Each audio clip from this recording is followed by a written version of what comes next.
ビダーニア、指揮官お大事に。 Oh, still alive? 次の指示を。I continue our stage, but first I'm gonna try to do dailies. 今日の仕事はもう決 Get め rid た？ of them first. 新しい仲間だね。みんなに挨拶しよう。はじめまして。HP35 です。今日は風が心地よいですね。お仕事の前に一緒にサイクリングにでも行きませんか？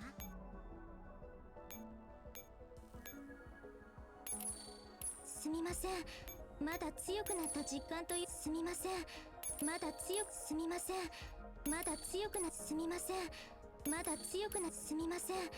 まだ強く。すみません。まだ強くなった実感というのが湧かなくて。でもご好意をいただけたことはとっても嬉しいです。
指揮官、次の指示を。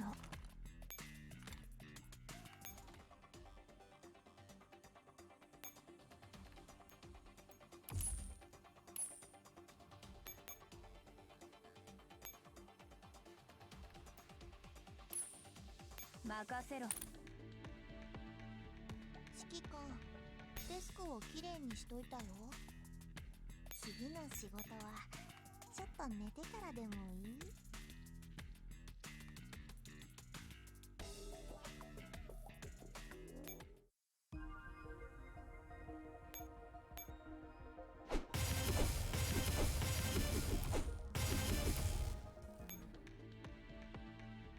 指揮官、デスクをきれいにしといたよ。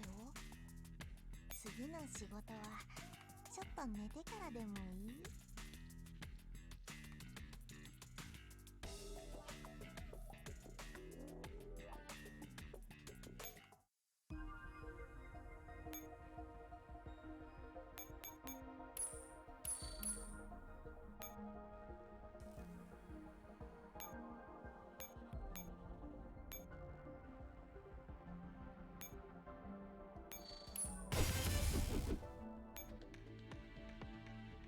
来たからには早速仕事を始めましょう。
クリティカルヒット。教科書には確かにそう書いていたはずです。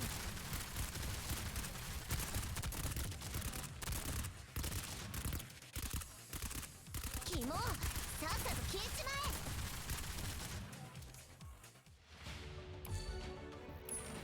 では失礼します。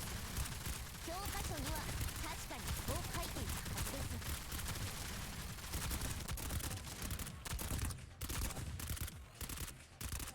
本気で行くぞ。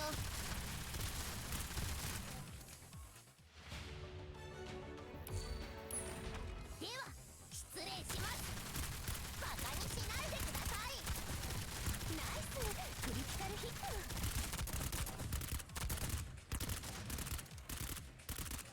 本気で行くぞ。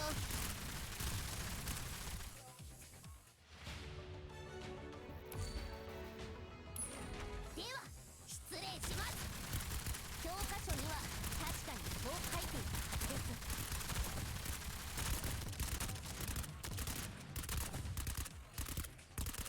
キモ、さっさと消えちまえ。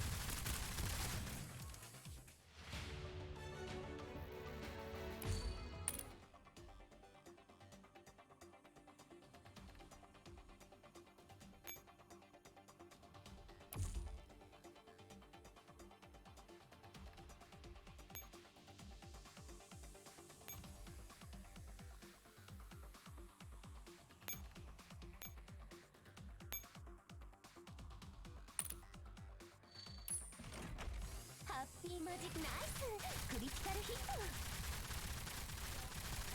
三段数確認。まだ十分に残っています。絶対に逃がしません。ハッピーマジックナイスクリティカルヒット。三段数確認。まだ十分に残っています。ハッピーマジックナイスクリティカルヒット。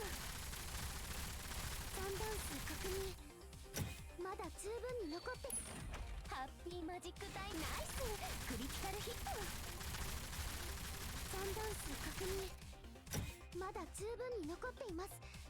絶対に逃がしません。来たからには早速仕事を始めましょう。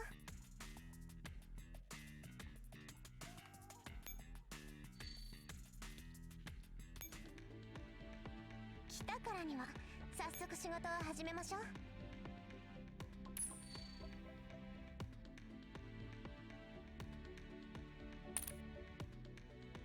指揮官、デスクをきれいにしといたよ。次の仕事は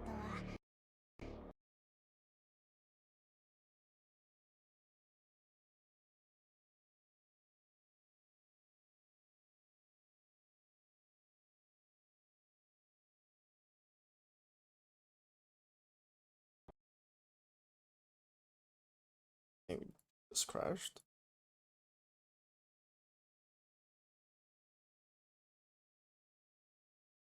Like, give me a sec.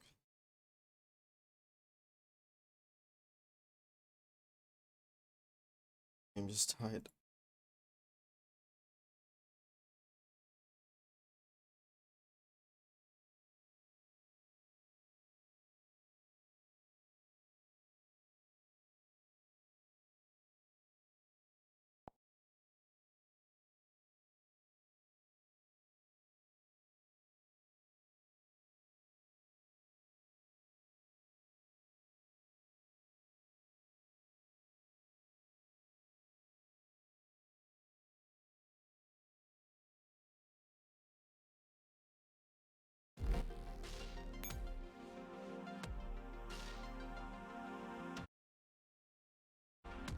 少女前線。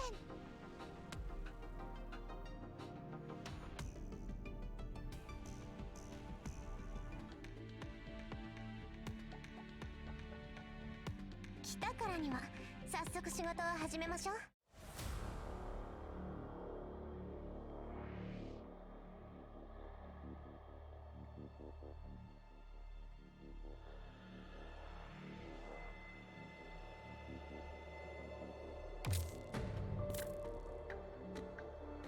So, continue with rather use cat. Quite interesting name for a action. Anja's temporary hideout. So what are we going to do? First of all, can't just barge in there without making any preparations. No matter what the Earl did or did not tell me. No matter what the Earl did or did not tell me, all I know is that the mansion is connected to William. It may look abandoned, but I'd still treat it as a well-defended stronghold.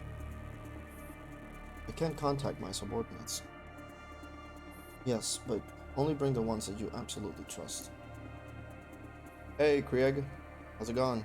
I know it's been a while. If you can't be sure about them, I'd rather you come alone. I understand. The mansion is located in Berlin itself, in a rather remote wealthy suburb. It's not densely populated, and the area is very safe and peaceful. We'll definitely draw attention to ourselves if we march in there with a large force. But conversely, Paradise can't station a large force there either.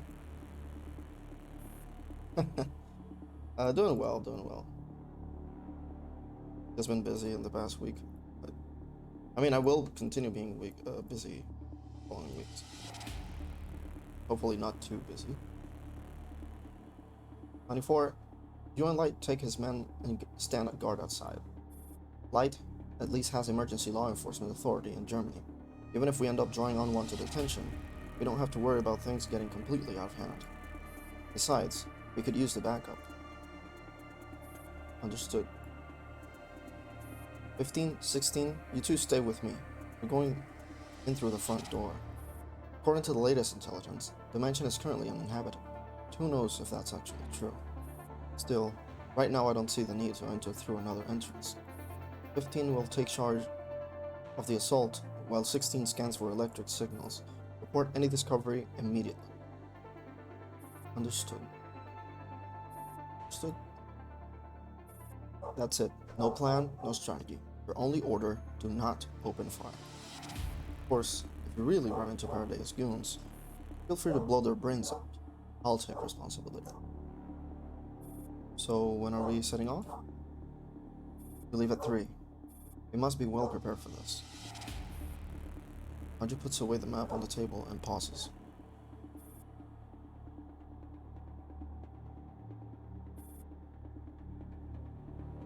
I'm sure the Earl has heard of my visit at the bar by now.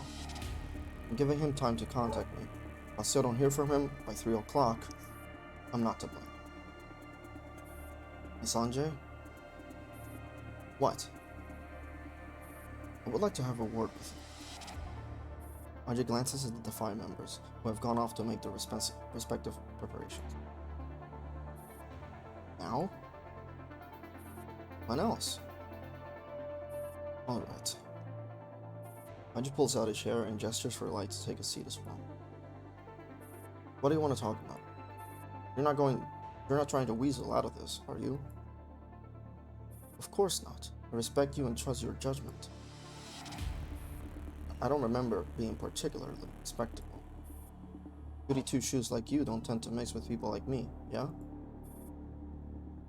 You look like the type that gets an A even in ethics at the Secret Service Academy.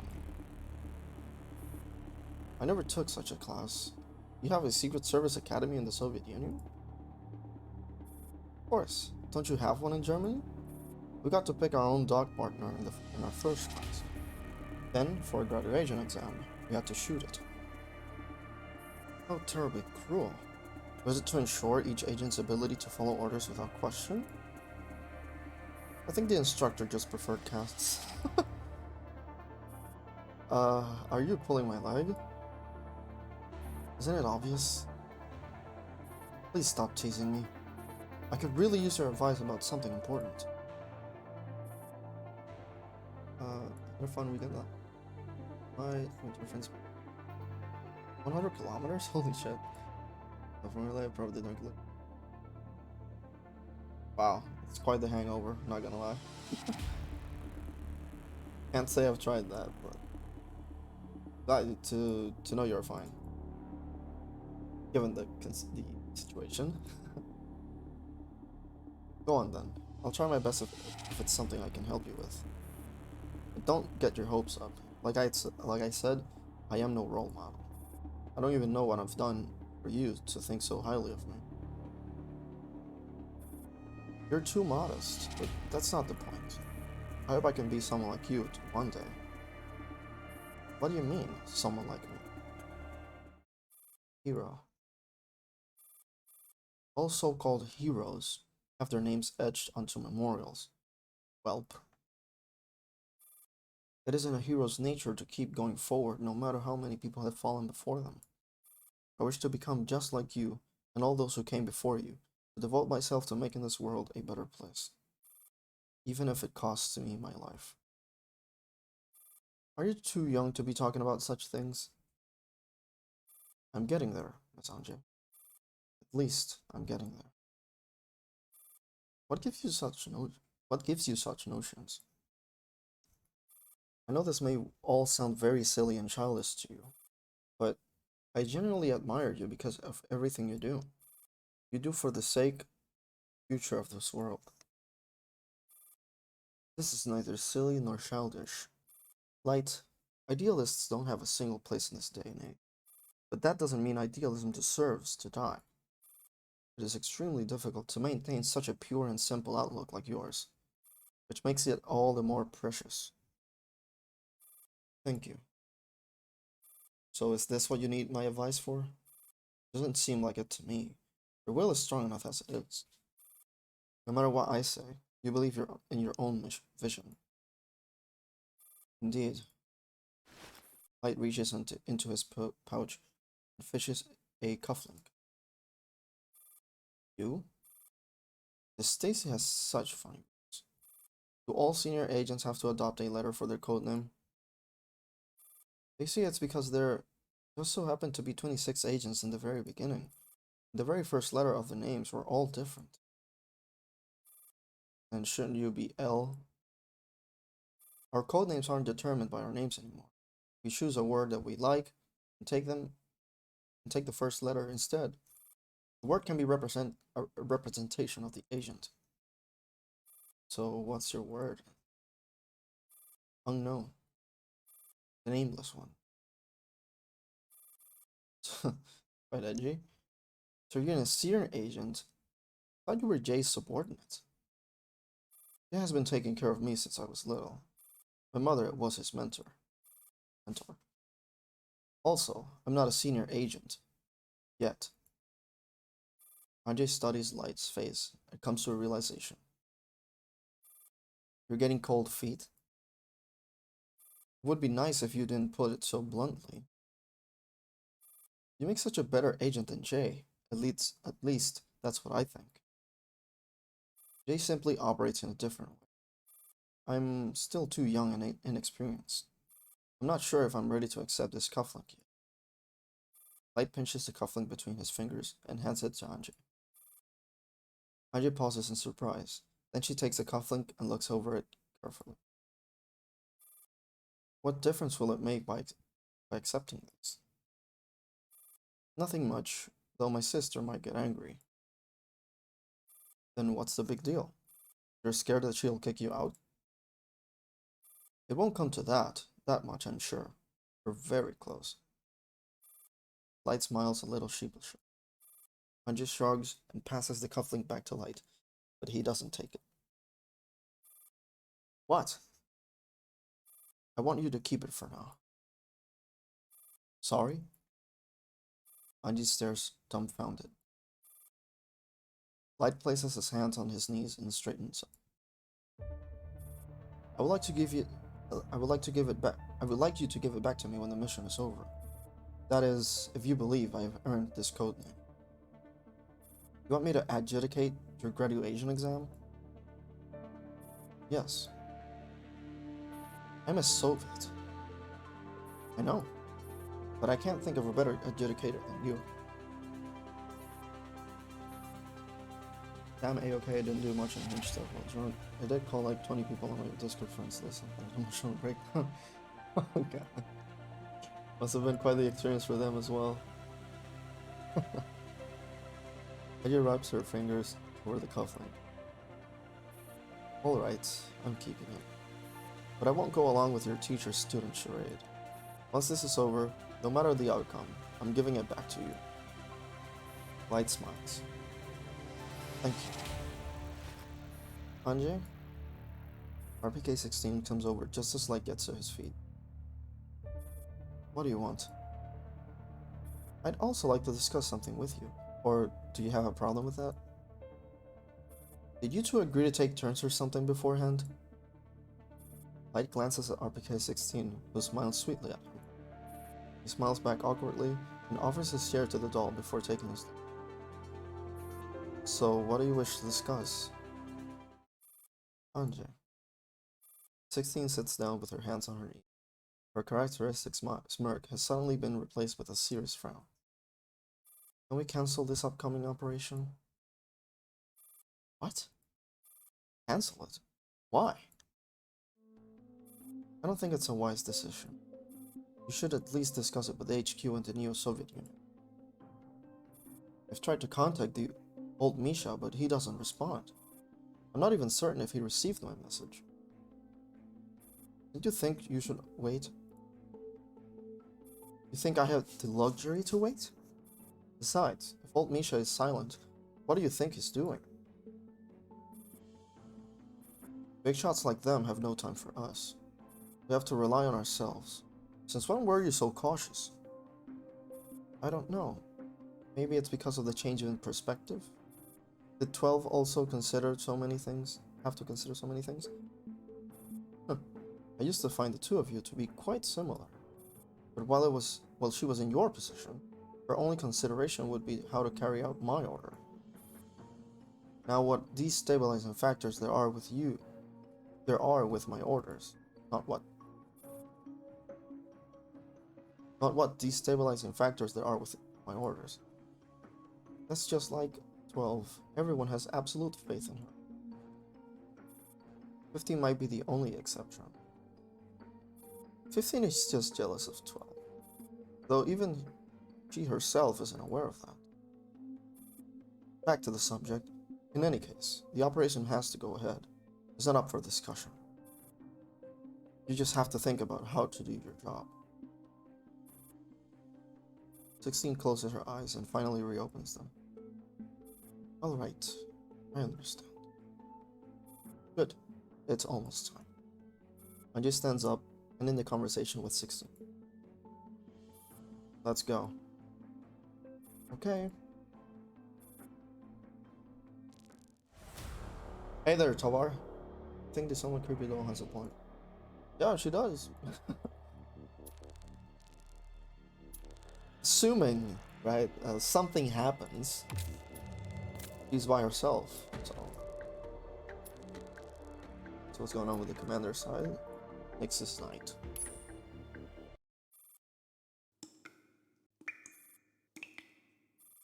Icy water drips from the cracked pipes, forming a puddle on the floor in the dark machinery room. Chilly dampness in the air seeps into her very bones, and her chest hurts with every breath she takes. Elsa. The only source of light illuminates a petite girl surrounded by piles of corpses. Elsa, just wait a little longer. Wait for me. I will make the medicine for you soon. Tubes with hypodermic needles fall from the ceiling and stab into Magdalene's skin. Her blood is draining away. The needles greedily plunder the nutrients from Magdalene's body like leeches. Every step she takes, more and more needles descend. Elsa. With needles all over her body, Magdalene can no longer support her own weight, collapses to the ground. She keeps crawling forward laboriously. She's just a step away. The little girl is within her reach. I wouldn't say she's can't walk because the needles, but rather maybe she's lost so much blood. The puddle of water reflects her face. All of Magdalene's blood has been drained from her body, and her desiccated features make her look like a mummy. You are a monster. You're a monster made of corpses. No, no, no, I'm not. My lady? Elsa. Macklin jerks her head up, but her heart lurches at the sight of Elsa's face. Blood is gushing from her ravaged face, and silicification is slowly ripping apart her already fragile body. My lady, it hurts. Elsa. Countless black, rotting hands extend from the puddle. They grab Elsa and drag her into the abyss. No, Elsa. She wakes from her dream. Macklin sees the familiar sight of the Griffin command post before her eyes. Macklin, are you awake? Everyone is gathered around the tactical table, seemingly deep in discussion.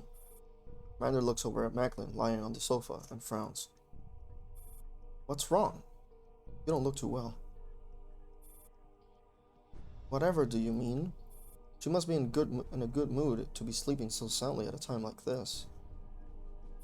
Oh, what a shame. I was gonna draw on your face after the meeting. You dare bring that up again? Macklin rubs her eyes and takes a deep breath. Sorry, I'm fine. What are you discussing? We are less than 50 meters away from the coordinates you mentioned. We just got off the vehicle too, to quickly scout the area, and we've confirmed that it's an abandoned plant. Before we actually go in, we need to come up with a complete plan. We're there already? Holy shit.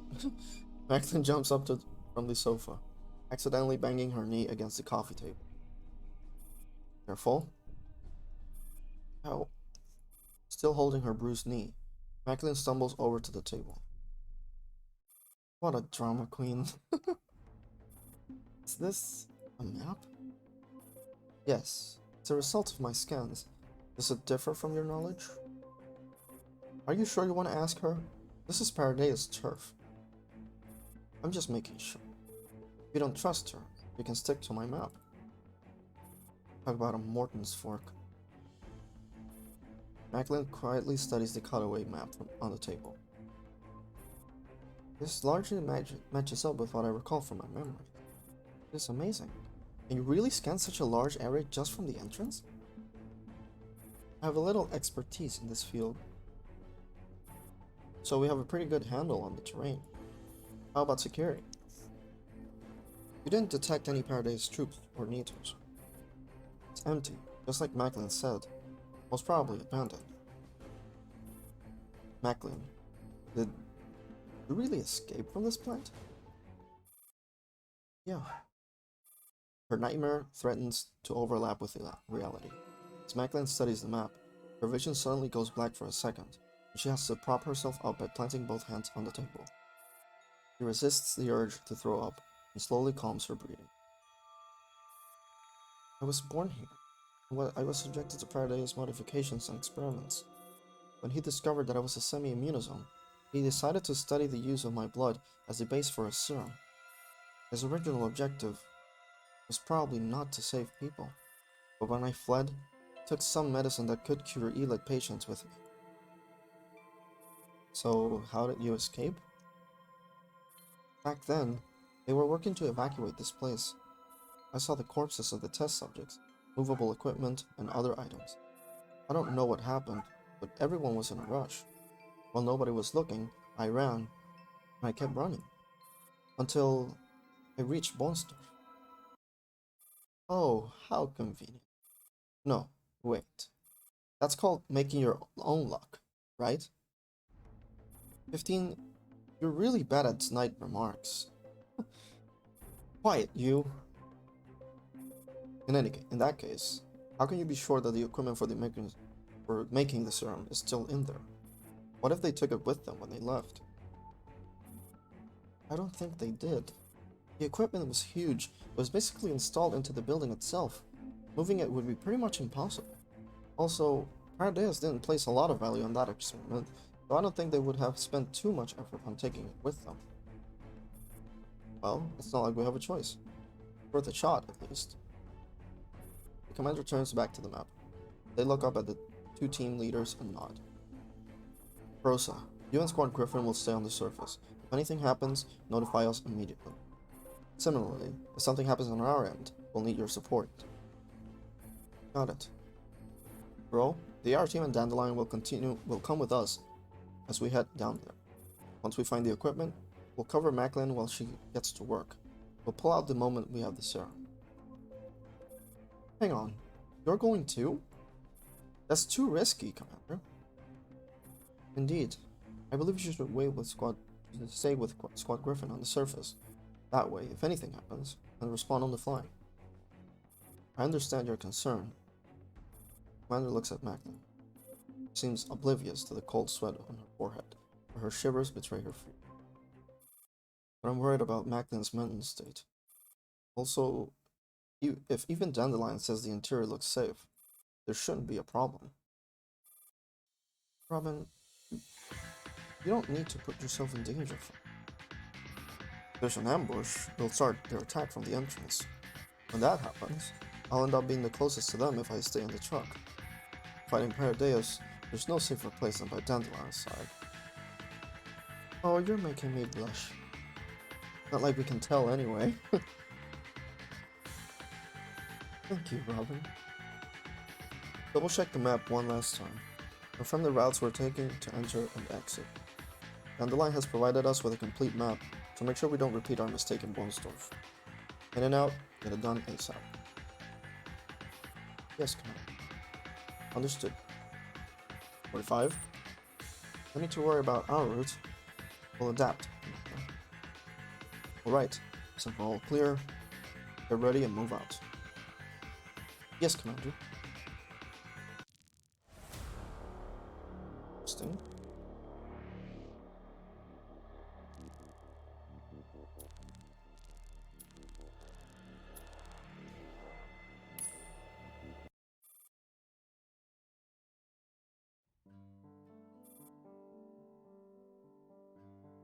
Their temporary hideout, where everyone is preparing for departure, 94 is going through her gear. You carry extra 7.62 rounds on every mission. 16. Her disconcerting teammate has snuck up on her without a sound. 94 almost fired on her. Not always. I only started doing it when you and 15 rejoined Defy. You're very good at doing seemingly trivial favors for your teammates. 16 plops down cheerfully next to A94. It looks like she doesn't plan on leaving her alone anytime soon. I don't mind the trouble, just doing what I can. 94 cleans the barrel of her rifle with a brush and blows some dust off to the side. All the dolls in Task Force Defy except me are truly exceptional. This is what I can do to keep up and complete our missions more efficiently. You sound just like 15. 94 puts down the components of her rifle. I don't understand. What are you getting at? Any quite cute would recommend to a friend. Is it that hard to tell? I'm just expressing my concern for it. It is indeed rather hard to tell. Shouldn't you be discussing battle strategies with Andre? Is that what 12 would usually do? Yes. It is part of the team leader's duty. You seem very influenced by 12. What's your point? 94 stares at 16. I think you'd make a more suitable acting leader than me. What? You've been with 12 the longest. You must have learned a great deal from her. You also understand Andre the most.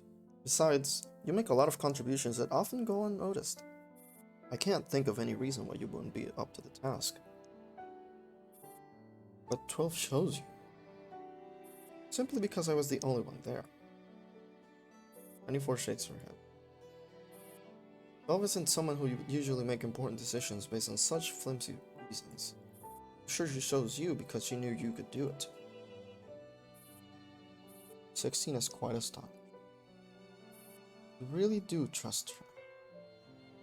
Even if I had been present, he would definitely have chosen you as well. What causes such a sense of inferiority in you? It isn't inferiority, but practicality. The way I operate is closer to 15's. I'm better at making decisions on the fly. I am not suited for command. But you did a pretty decent job when you're partnering with 15 last time. That's because 15 is a highly competent soldier. Besides, leading a two-man team and commanding a squad are completely different. You are smart and have good sense of the bigger picture. You also have no problem communicating with Anjay. If the choice had been mine, I would have picked you too. I see. 16 smiled. You've grown. That feels weird coming from you. Because I was the last to leave the factory? That's not important. Compliment is the compliment, no matter who gives it. 16 gets her feet, still beaming at 94. Hurry up and finish your prep. We mustn't let 12 down. Right. 94 looks down at what she's doing. He picks up the components she has put down earlier and concentrates on reassembling them. 16's eyes flicker as she watches her. Sweet.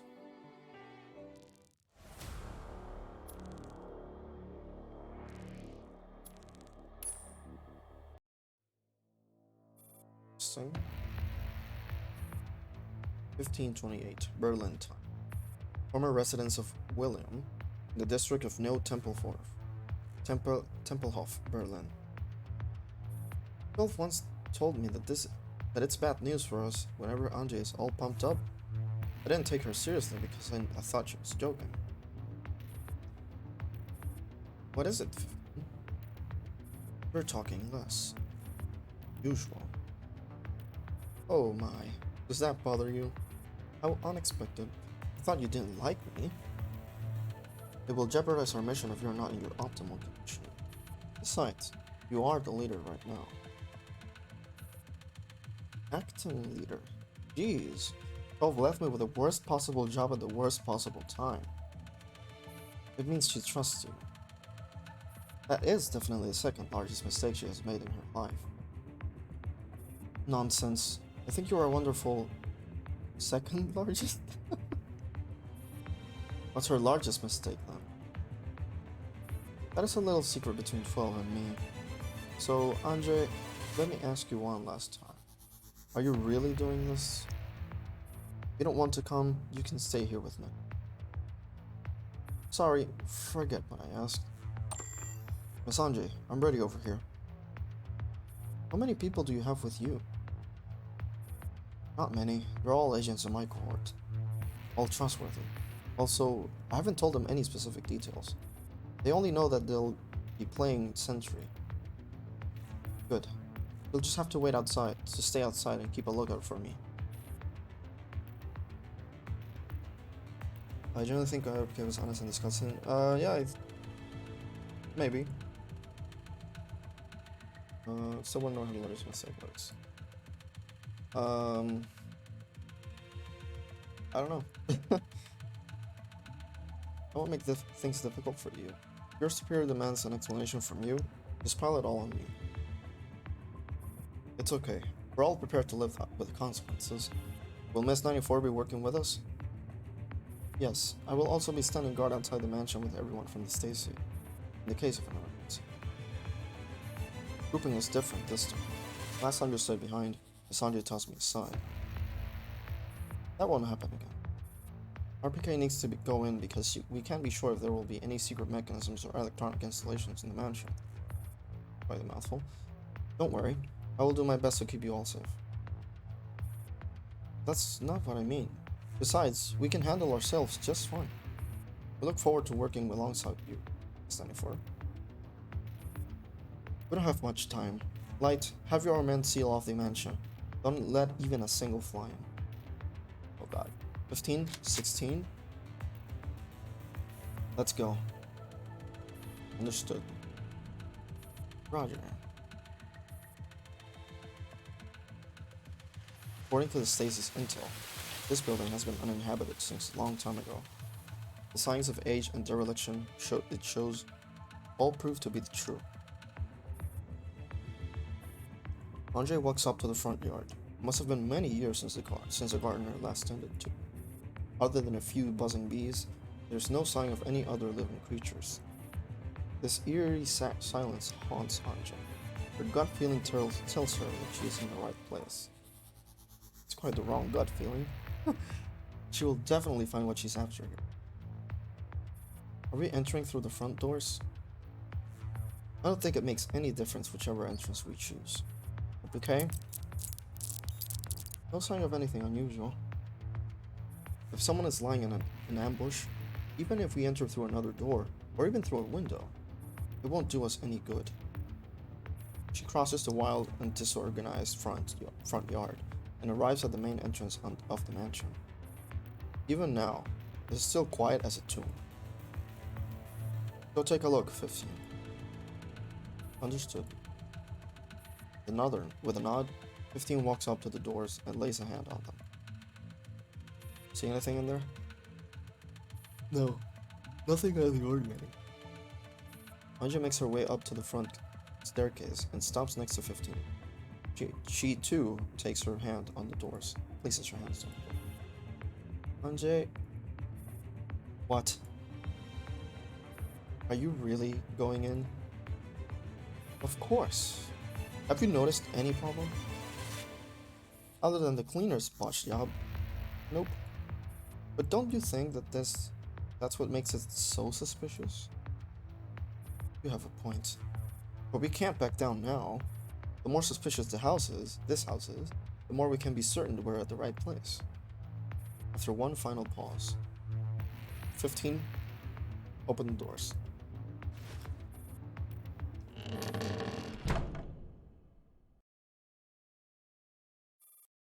15 gives a powerful shove, and the doors of the mansion swing open. Double doors shudder and creak, shaking loose a thick layer of dust. They are so out of use that the hinges look as if they might fall right off the wall. Andre holsters her pistol and slowly enters. In the gloomy foyer, there is no sound other than the trio's echoing footsteps. It's pretty big inside. It will certainly take a while to look through the place. Considering the covert nature of our mission, I think we should minimize the time we spend in here. Got any suggestions? 15, you take the east wing. Anjay and I will check the west. Keep checking in periodically and notify us immediately if you find anything. How does that sound? I have no objections. Sounds reasonable. Let's do that. 15 nods and slings her rifle onto her. What's the matter? Nothing. She gives 16 one last look before heading off to the right. Shall we go to Anjay? Anjay nods and Anjay nods and takes the lead as they turn left. The two of them walk on, heading deeper into the mansion.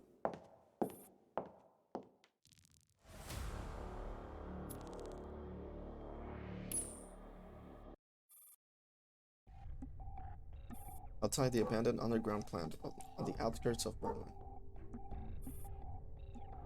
As the familiar main gate looms before her once again, Macklin's face goes even paler than when she was in the truck. Her heart pounds against her chest with every beat. Just standing here makes her feel like she's going to suffocate. The commander wordlessly puts a hand on her back. Robin, it is a small gesture. It greatly relieves Macklin's uneasiness.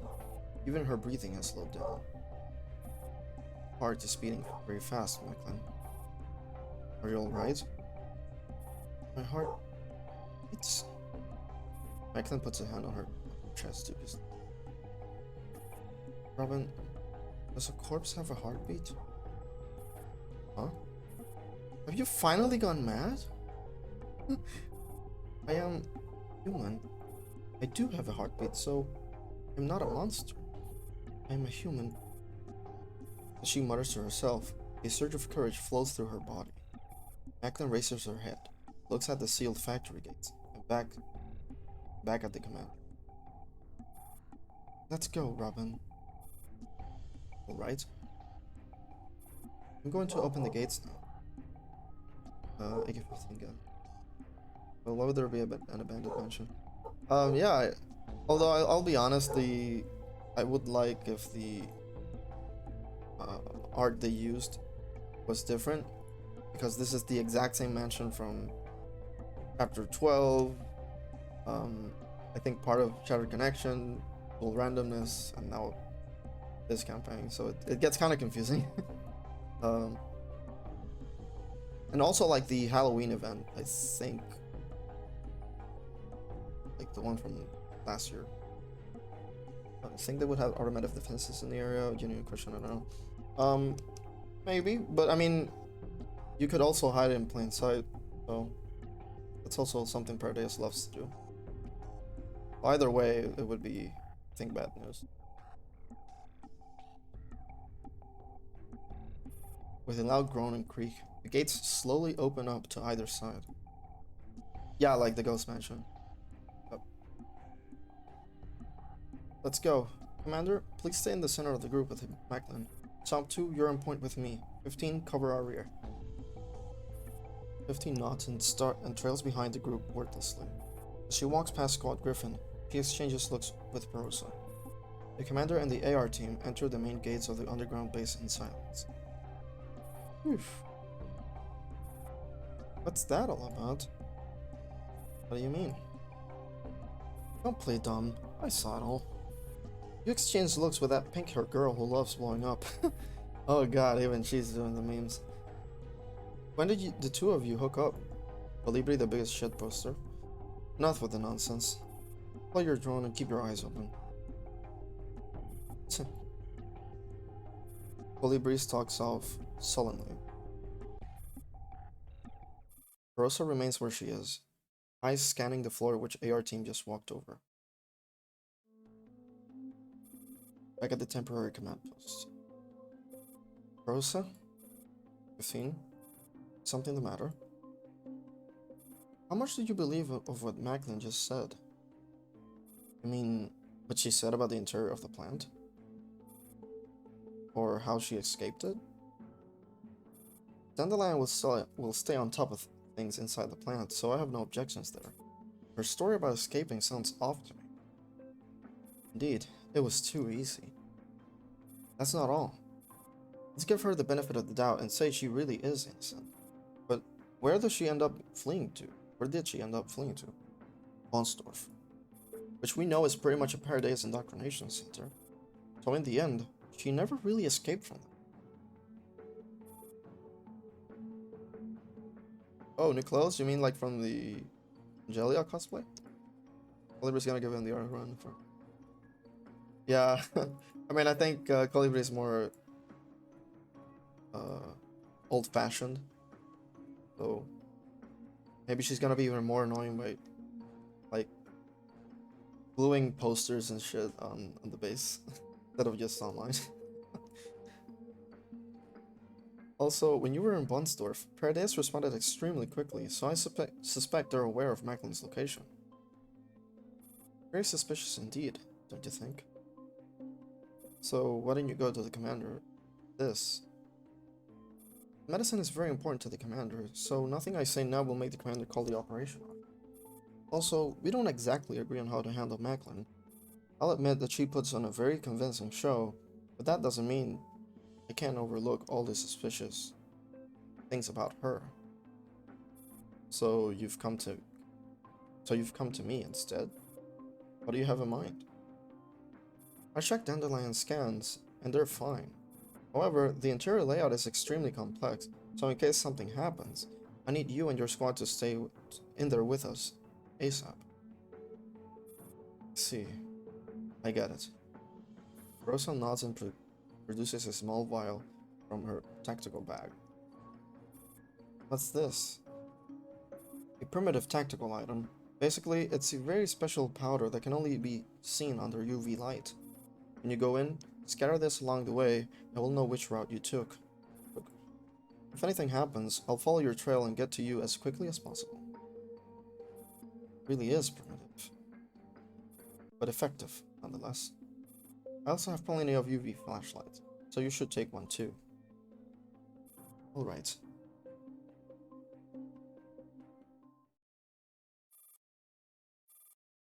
It's an older order, but... Oh, okay. Glad to see, glad to hear it did arrive. Sometimes shit just gets missing along the way. Really unfortunate in that case. Perhaps Star is just being paranoid. They're moving very quickly, and the commander may very well be back in less than 10 minutes. Still, just can't shake off this bad feeling. Hey, new CG. With the help of Dandelion's map, Commander and the company do not need to take many detours. A few minutes after entering the base, the group reaches their destination. Torn cables, the thick of coating of dust on the tables, broken pieces of unknown equipment. They all clearly indicate the fact that this place has been abandoned. This place is a dump. It does look like they evacuated in a hurry, considering all the things they left behind. What are these small devices? Bizarre, pillar-like objects neatly line both sides of the path in startling quantities. Dandelion frowns at these objects. I can hack into them. I can't hack into them. I can't activate them either. They might be physically broken. I've never seen these devices before. At least, they weren't here when I was around. Huh. Commander, I'm detecting no other signals other than your own here. Alright, but stay vigilant. Begin the search. Got it. AR team spreads out in a small radius and starts looking for valuable intelligence among the abandoned items. Robin, the synthesis room is there. We'll go see how the equipment is operated. Come with us, Dandelion. Alright. Together with Dandelion, the commander follows Macklin to the synthesis room. Yeah, it's the CG. The interior of the synthesis room is a mess. A strange device stands in the middle of the lab. It is coated in a thick layer of dust. It doesn't seem to have been used in a while. This is where the serum was made. This is it? Yeah. Macklin looks at the tubes on both sides of the massive apparatus and places a hand on her chest. He reaches out with the other as it lightly prods one of the sharp needles. Looks like it can still be used. Close up of the place down. The back looks so nice. Yeah, I know, right? It looks like basically Umbrella Corporation or something. Desert Night Camo Part Go was designed in the 80s and to reduce glow in the Soviet night vision device. It's kind of been the trend because of the unusual looks of the airsoft community. Oh. Oh, okay. I got a little confused reading the second comment. I was like, what? And then I remembered. So I believe that's related to the clothes, right? Arrived. Power system is still operational. Congratulations, Commander. You found Alibaba's cave. That's quite the joke on this game. I'm not gonna lie. Macklin? Oh, okay. Without stopping to respond, Macklin climbs into the seat and pulls the tubes to herself. Please stand back, Robin. The machine should have a pre-programmed operation loaded in. Once it extracts my blood, it will automatically synthesize the serum. Alright. Thank you for always believing in me, Robin. I'll give you the medicine. I promise. The commander nods and takes several steps back, along with Dandelion. Macklin grits her teeth, then plunges the needles into her arm. As the machine starts up, the light in the synthesis room suddenly comes on. A transmission comes in. Time for your scheduled check-in, Commander. Things are going well here. We've reached our objective, and we're having a look around. Any issues on your end? None so far. 4-4 is on patrol, though we can't see them. But we did radio them just now. A strange burst of radio static suddenly comes from the communicator. Alright, talk to you later. Commander, you said... Hello? Rosa?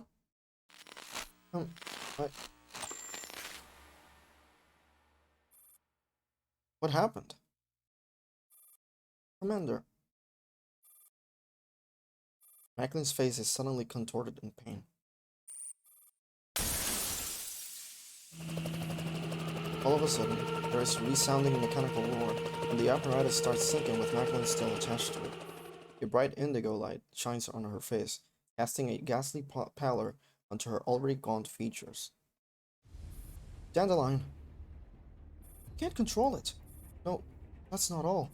Can't pick up any signals. How could it be? Could this be? I've been cut off. What?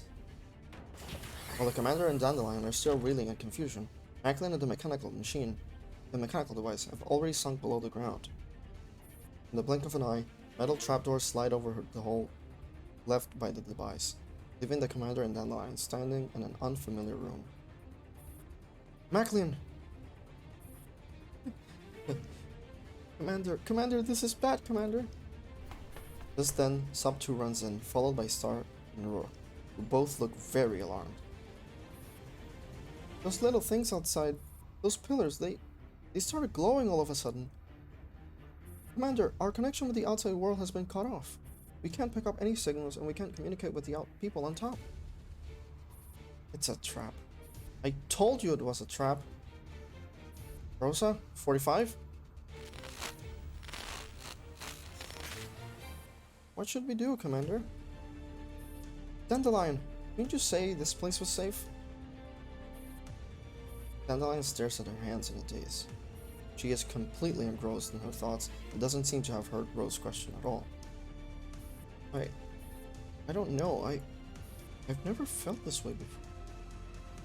Why do you always mess up at the worst possible time? Cool it! Commander snaps all of a sudden, freezing Sub 2 in her tracks. Commander looks up. 404 and Squad Griffin are standing by outside the plant. Once they notice something is amiss, they'll move in to provide backup. That transmission should have been enough for Barossa and the others to sense that something was wrong. We should have already been on their way here. We'll retrace our steps and look up with them ASAP. Alright, got it. Dandelion looks at the command. What about Macklin? And the medicine? The medicine? You still believe her after what just happened? What just happened? Anja was right. She's a liar. The situation is not looking good for us. We need to regroup with Squad Griffin. At the very least. Commander turns to Dandelion. We've got to get you back to normal first. We don't stand a chance with you in this state. What chance? Oh, hell. They sure came fast. Oh dear. Dandelion frowns. She can hear it too. She can't tell the exact distance, but the sound of many running footsteps is quickly converging in this location. I hear it. Sorry, but I'm not used to processing information through my auditory input. Save it. Prepare to engage. Commander draws their pistol and chambers around.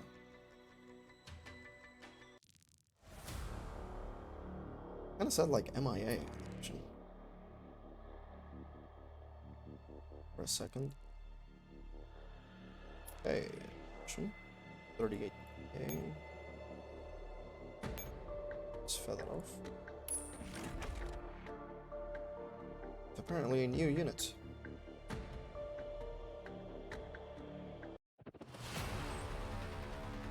Oh god, she's freaking up.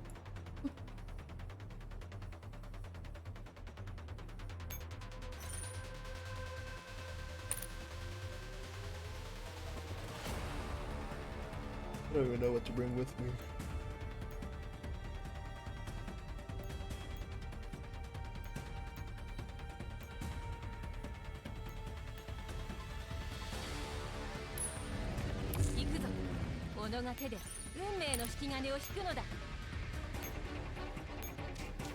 We got to... Oh, why do I have so many turns? Actions.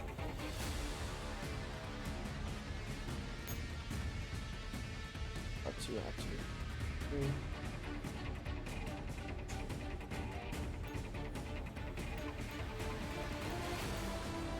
Just to be sure.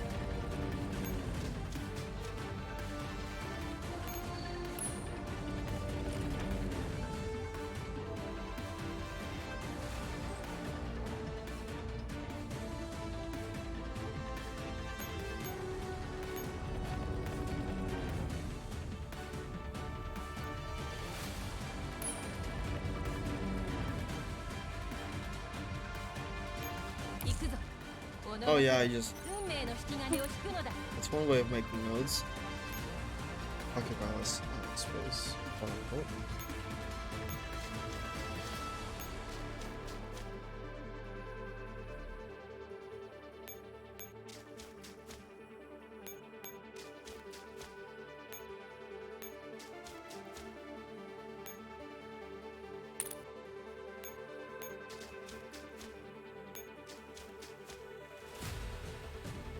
Oh yeah.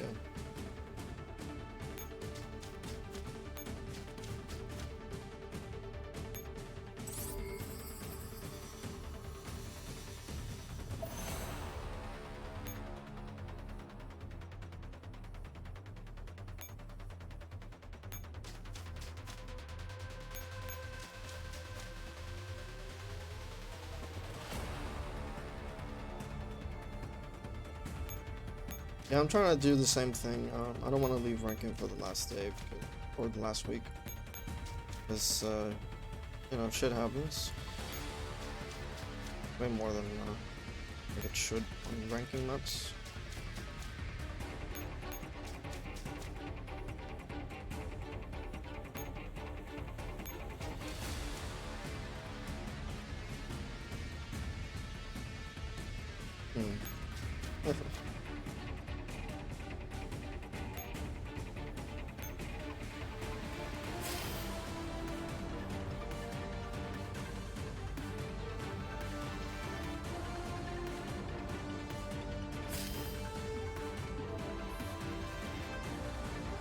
Commander, these inhibitors have completely cut off my signal reception.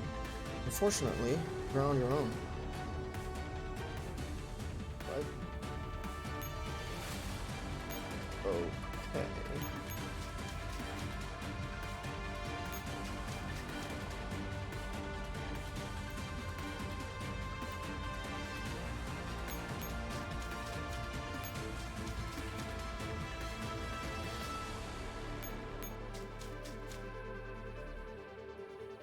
Guessing she's not gonna fucking notes.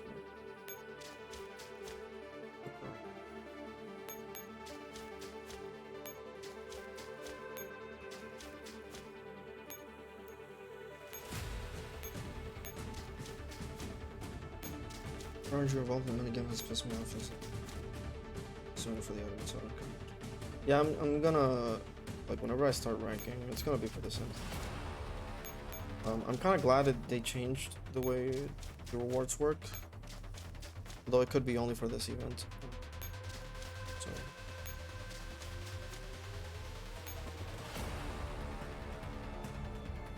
Interesting.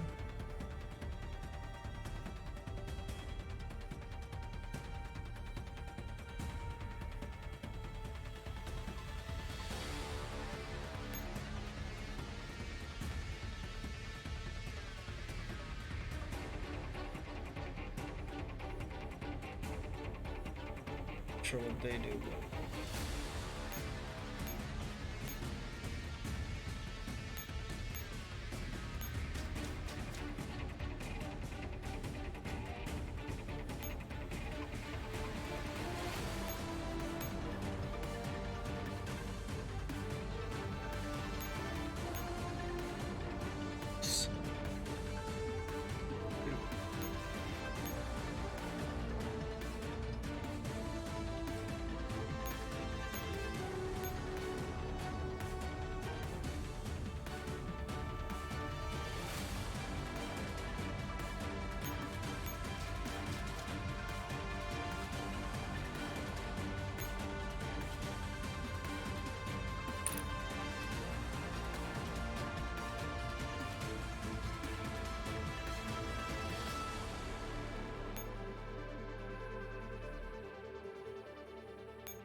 yeah, they kind of look like StarCraft protests.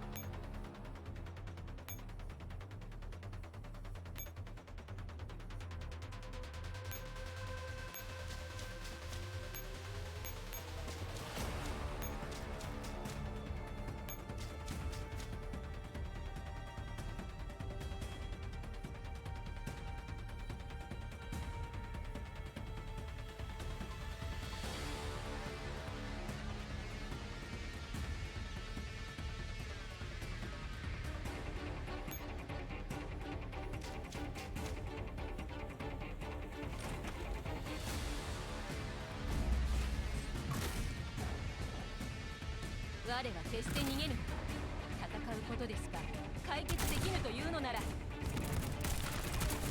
お前ごときがいい考えがあるわ。 It's a lot of damage. 逃げるぞ。もはや手に負えん。いつか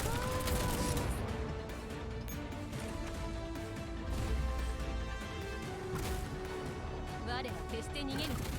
戦うことですが解決できぬというのなら、お前ごときいい考えがあるわ。油断した。逃げるぞ。もはや手に負えん。なるほど。これ本当は作ってあげますよ。理由には及びません。今引き下がるのはいつかこの世。我は決して逃げぬ。戦うことですが解決できぬというのなら、 The evasion is important.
Yeah, about Narcissus, it's kind of funny though, because I was able to beat her with just this echelon, except instead of 5-7 lowest.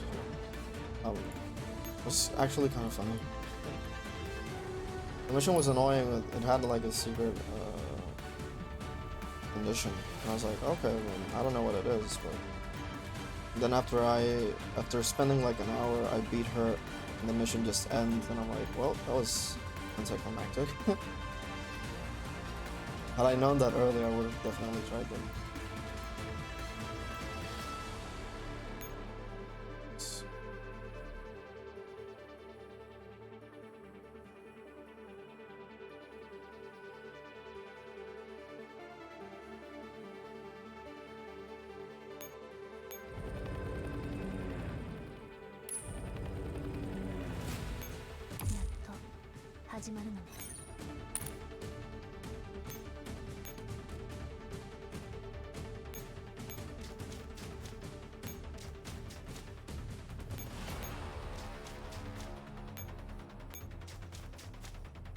I forgot about.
Also, I despawned this one. Thought I would just spawn on top and immediately have to fight it.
Yeah, it's most likely that could be a bug.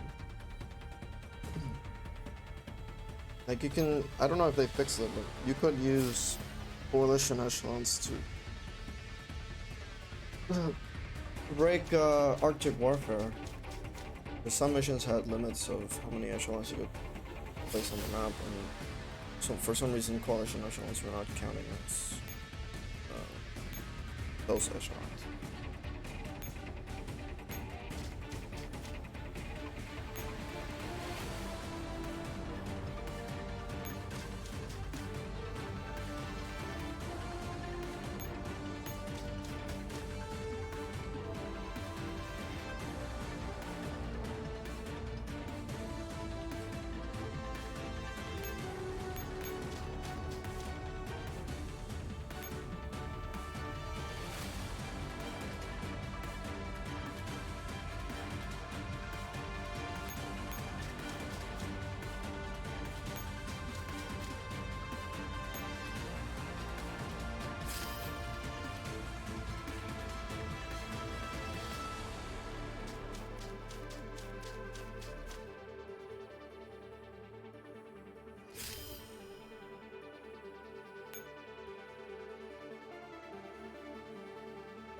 Oh, I thought I had to bring Macklin. Oh.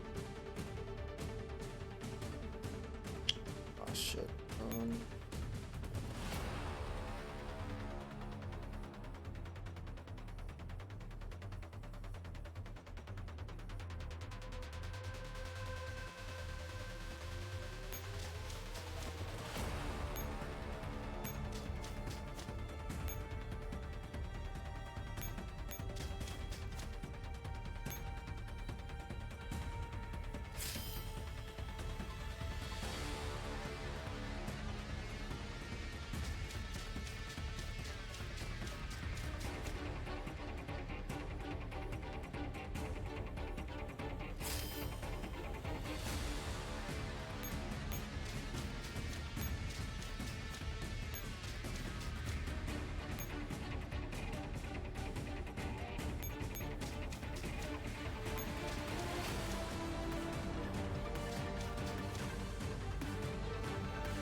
M16 名さ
I'll be back real quick. Give me a second.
Okay.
讐だ。敵の戦力がここはお前の罪。あなたに脊髄なんか必要ですか？誰も犠牲になんてさせない。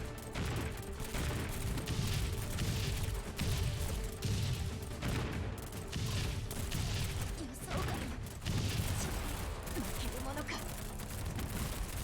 逃げられるとでも。グリフィンは復讐のチャンス。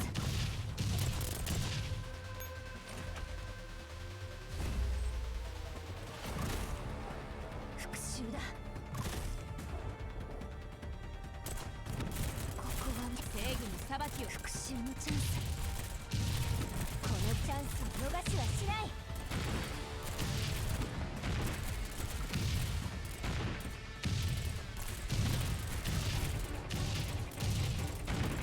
そうか。正義に裁きを受けてみろ。グリフィンは絶対に逃げられるとでも。あなたに脊髄なんか必要ですか？一時退却。メイン覚醒した私でも。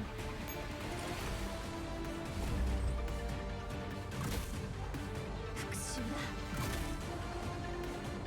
敵の戦力がこちらの装備。お前の罪。復讐のチャンス。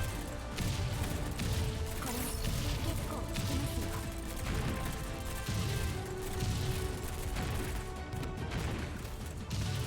そうか。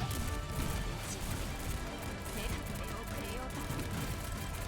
正解編。これ結構復讐のチャンス。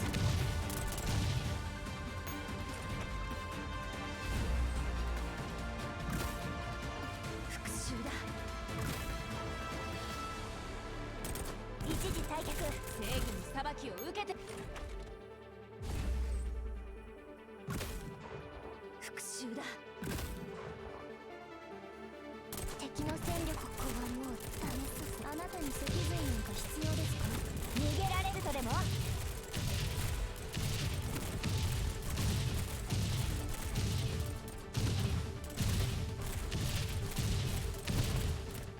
うか。逃げられるとでも。たとえ遅れ。復讐のチャンス。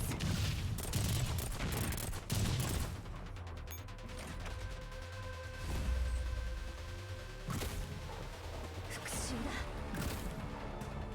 たとえ遅れ。ここはもうダメそうです。あなたに脊髄なんか必要ですか？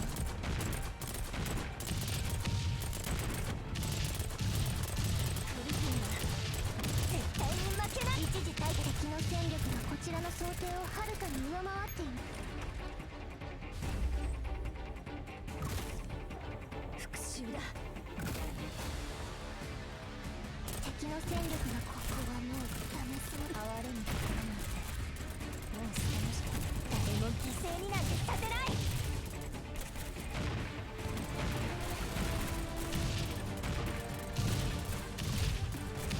グリフィンは絶対に負けない。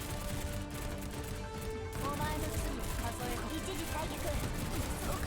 復讐のチャンス。遅れようと。正義は必ずやってくる。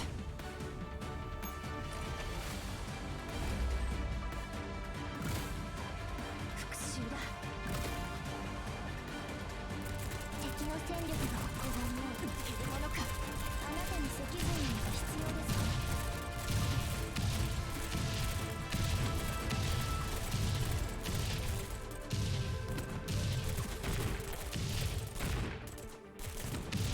正義に裁きを受けてみろ。誰も犠牲になんてさせない。グリフィンは復讐のチャンス。一時退却。メインフレームを守り抜いて。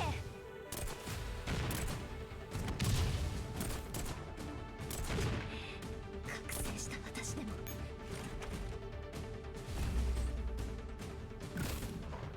復讐だ。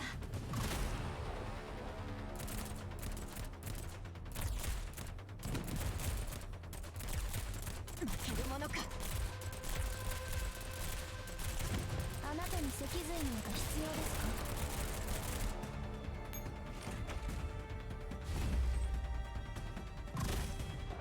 復讐だ。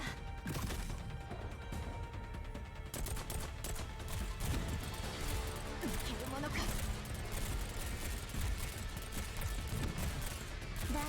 まで哀れむ心なんてもう捨てました。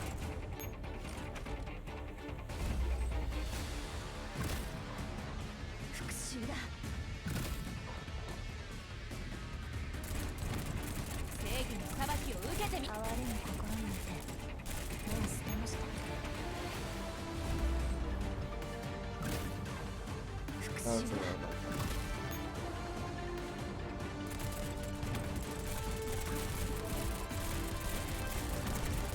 誰もギザ皆さん、敵の戦力がこちら。ここはもうあなたに脊髄には必要ですか。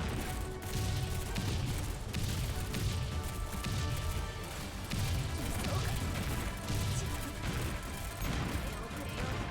誰も犠牲になんてさせない。グリフィンだ。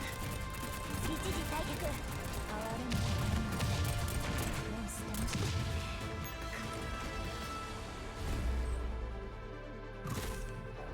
復讐だ。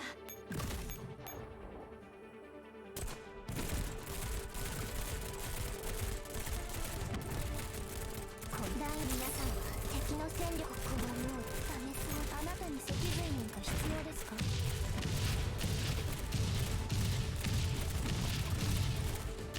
そうかい。このけるものか。グリフィンだ。絶対に負け。一時退却。メインフレームを守り抜いて。復讐のチャンス。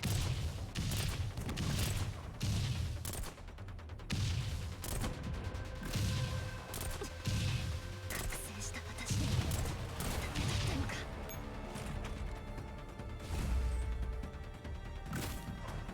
復讐だ。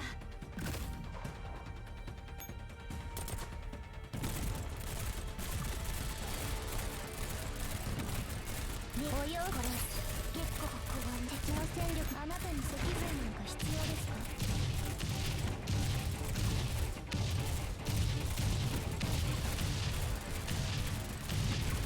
そうか。誰も犠牲になんてさせない。お前の罪を数える。復讐のチャンス。くれようか。一時退却。メインフレームを守り抜いて。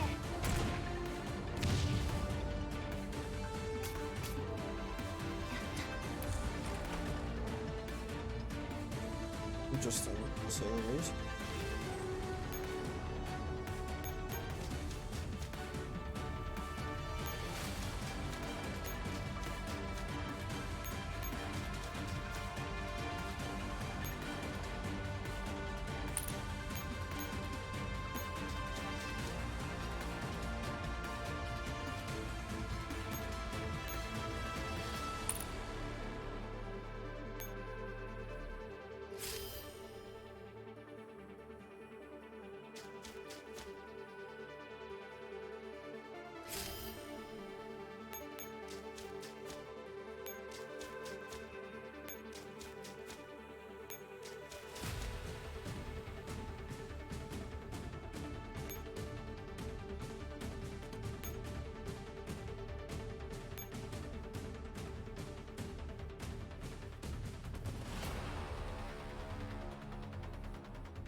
けてみろ。一時退却。輸送艦に哀れむ心なんてもう捨てました。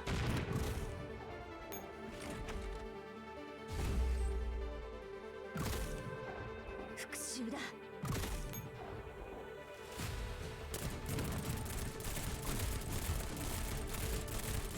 正義にこの便お洋服のセンス、敵のセンス。ここはもうダメそうだ。哀れむ心なんてもう捨てました。グリフィンは絶対に負けない。お前の罪逃げら輸送艦に一時退却。メインフレームを守り。復讐のチャンス。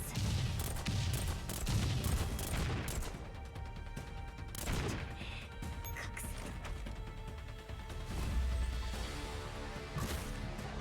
復讐だ。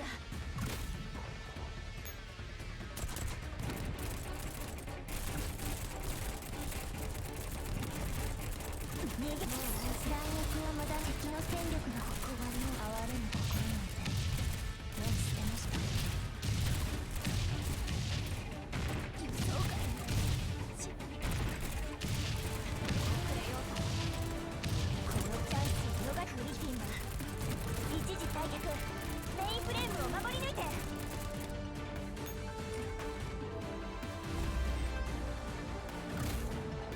復讐だ。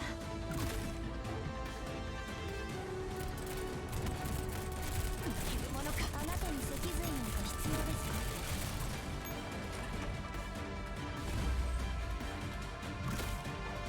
復讐だ。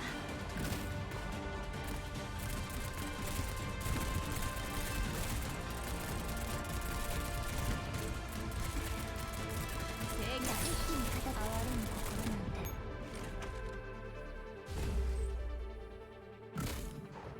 復讐だ。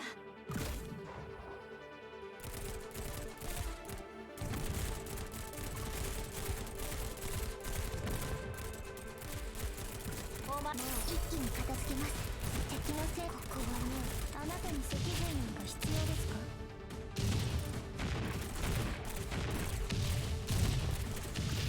グリフィンは絶対に一時退却。輸送艦に負けるものか。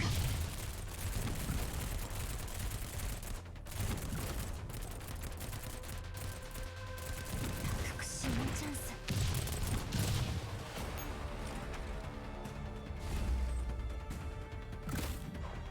復讐だ。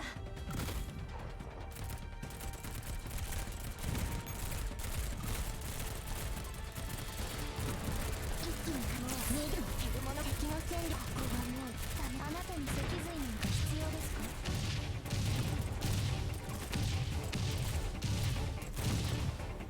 輸送艦に逃げ。グリフィンは絶対に一時退却。メインフレこれをくれようと。哀れむ心なんてもう捨て。復讐だ。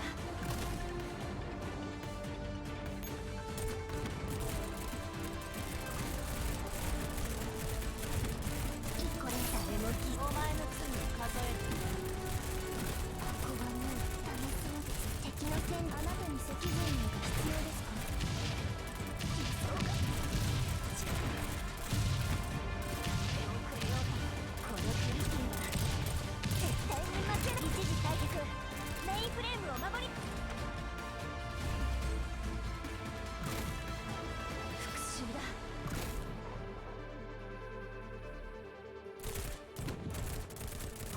哀れむ心なんてもう捨てました。一気に皆さんは私が守ります。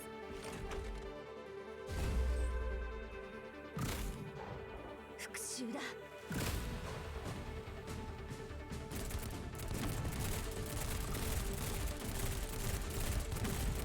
おや誰も犠牲になんてさせない。お前の罪を敵のせ。ここあなたに脊髄なんか必要ですか？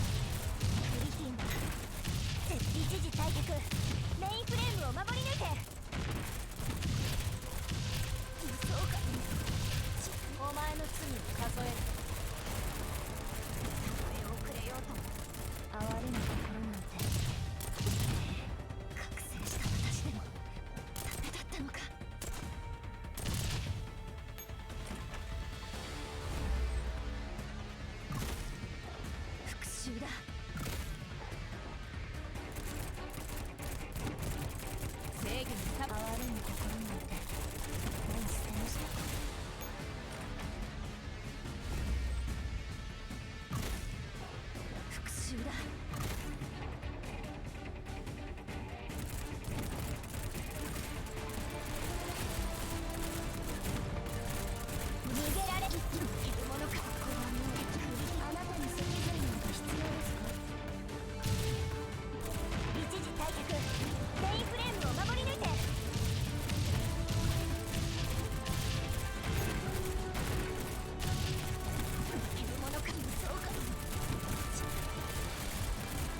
逃げられる。正義の裁きを受けてみろ。敵の子哀れむ心なんてもう捨てました。グリフィンだ。絶対に負けない。このチャンスを逃し、正義一時退却。メインフレームを守り抜いて。復讐のチャンス。理想がお前の罪を数える。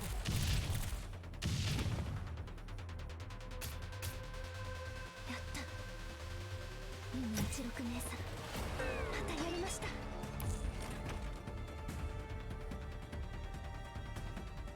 I'm just trying to, because I know Ro has more survival chance, so I'm just trying to make her be the last one surviving.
復讐だ。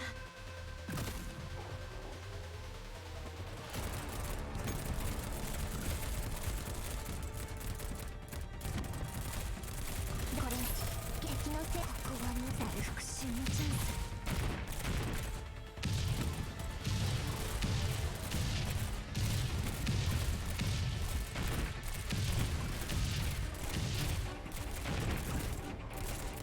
逃げられるとでも。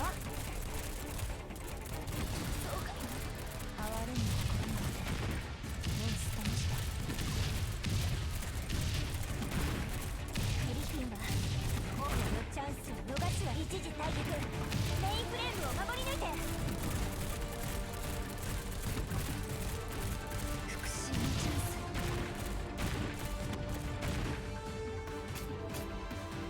やった。16名さん、またやり。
復讐だ。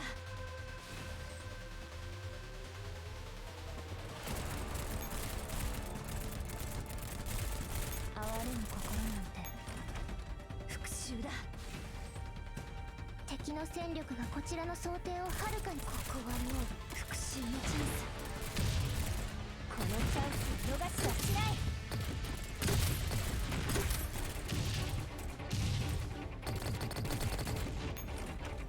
復讐だ。敵の戦力がここはもう正義に裁く。あなたに脊髄なんか必要ですか？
裁きを哀れむ心になって目に捨てました。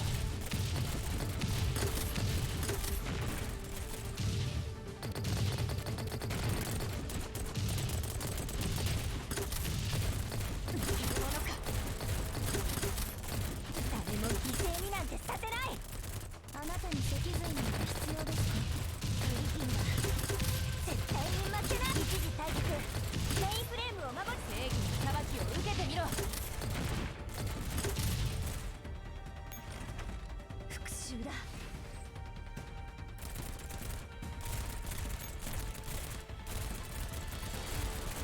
敵の戦力がこちらの想定を逃げられるとでも。ここはもう正義の裁きを受けて哀れむ復讐だ。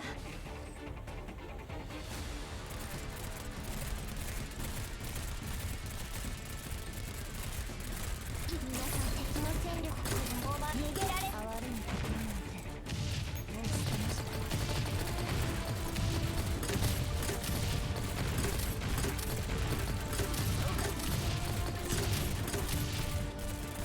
この振り切りは覚醒したとして復讐のチャンス。正義は必ずや復讐だ。敵のここはもうあなたに脊髄なんか必要ですか？逃げられるとでも。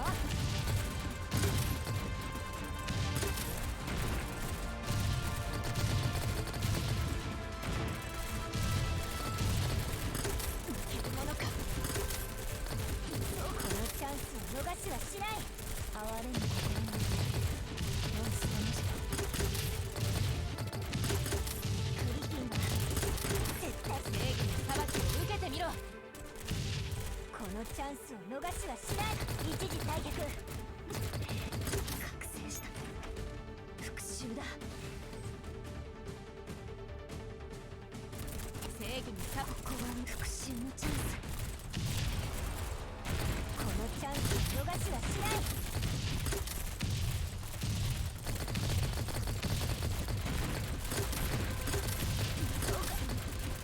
お前の罪を数える。このチャンスあなたに脊髄なんか必要ですか？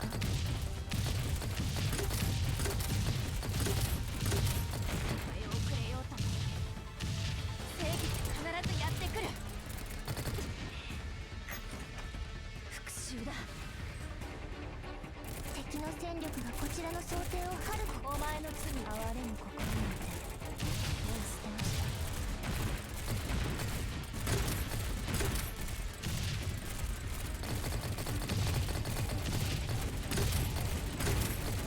お前の罪を数える。逃げられるとでも。哀れむ心なんて覚醒した私でもお前の罪をかぶりきんだ。絶対に負けない。このチャンスを逃しはし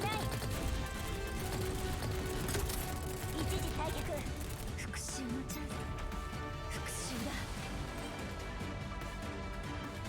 敵の戦果、正義の裁きをあなたに脊髄など必要ですか？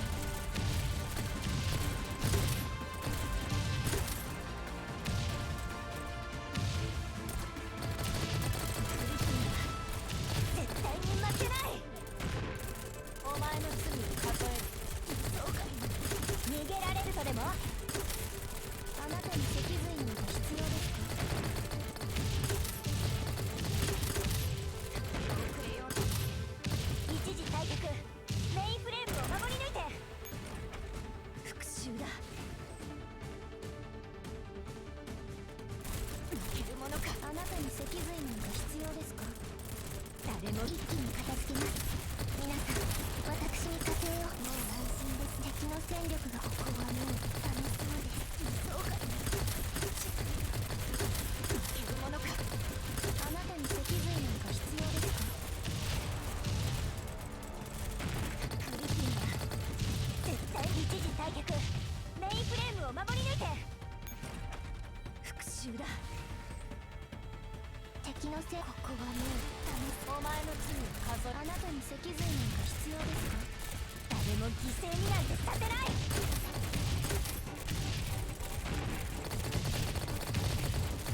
そうか。負けるものか。このチャンスを逃しはしない。あなたに覚醒したこれをくれようと。グリフィンは絶対に負けない。一時退却。メインフレームを守り抜いて。復讐だ。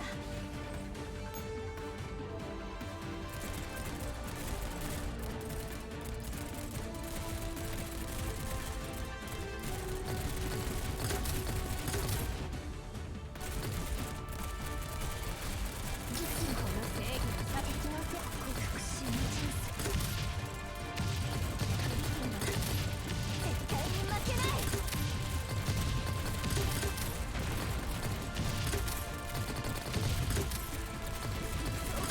誰も正義の裁き。覚醒した私でも哀れむ心なんてもう捨てました。復讐だ。敵の戦力がこちらの。お前の罪を。復讐のチャンス。復讐だ。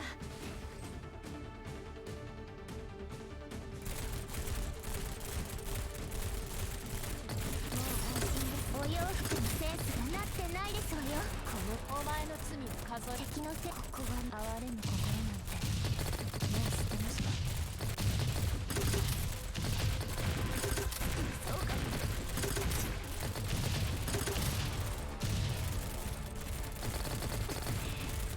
これをくれようとも。復讐だ。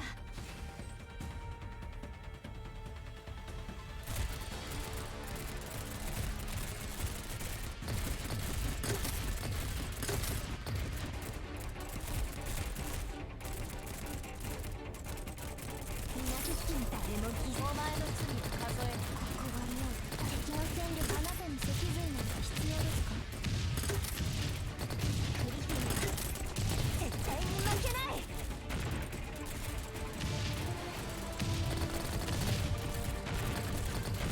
負けるものか。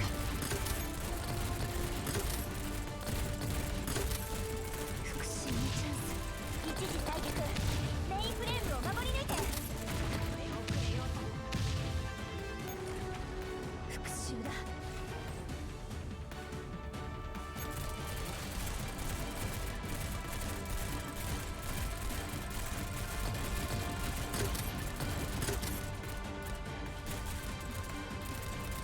逃げられるとでも？ここはもう敵。復讐のチャンス。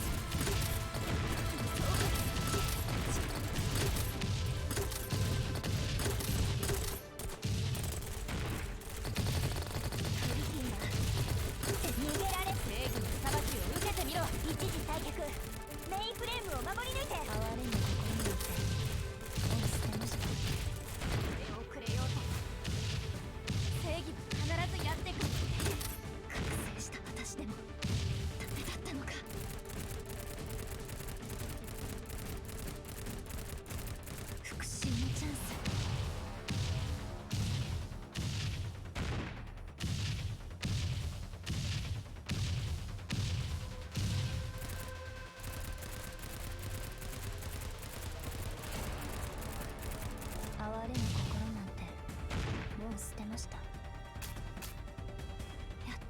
Yeah, I know it works like a KSSO pill to some degree.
I think I do. Okay.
I mean, it's there, so I'm using it.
一気に片お前の罪を数えるクリピン一時退却あなたに脊髄人が必要ですか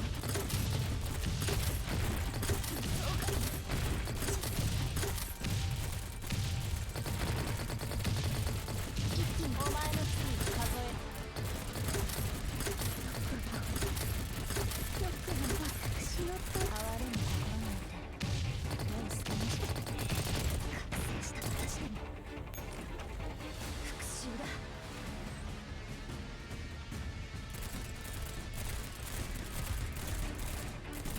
Yeah, I mean, it's laggy as hell anyways, so. およ誰も犠牲一時退却哀れむ心なんてもう捨てました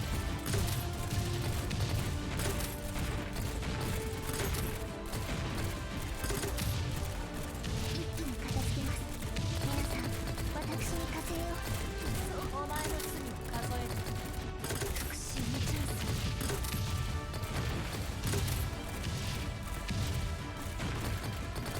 一気に片付け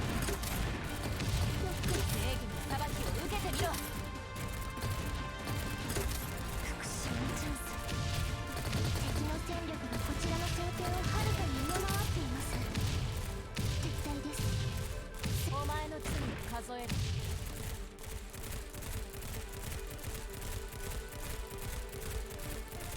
哀れむ心なんてもう捨てましたやった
復讐だ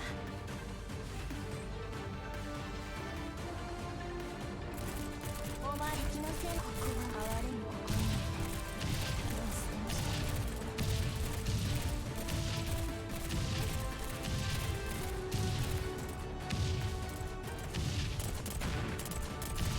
お前の罪を数えるクリピンはこのチャンスを逃し一時退却復讐のチャンスそうか正義の裁きを受けてみろたとえ遅れようとも正義あなたに脊髄なんか必要ですか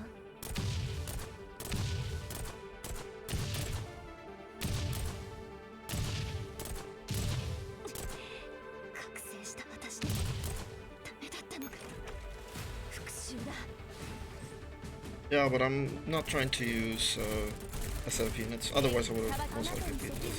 必要ですか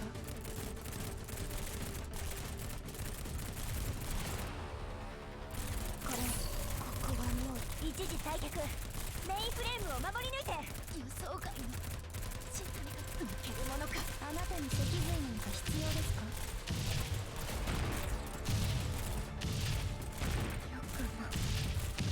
よく敵の戦力がこちらのたとえ遅れようとも復讐だ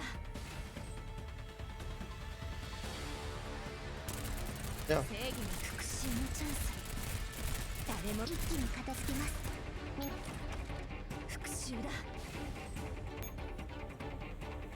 I mean, it's mostly because I'm not saying this campaign is isomer, but I completed isomer using only like these SF echelons. So it was not a memorable experience.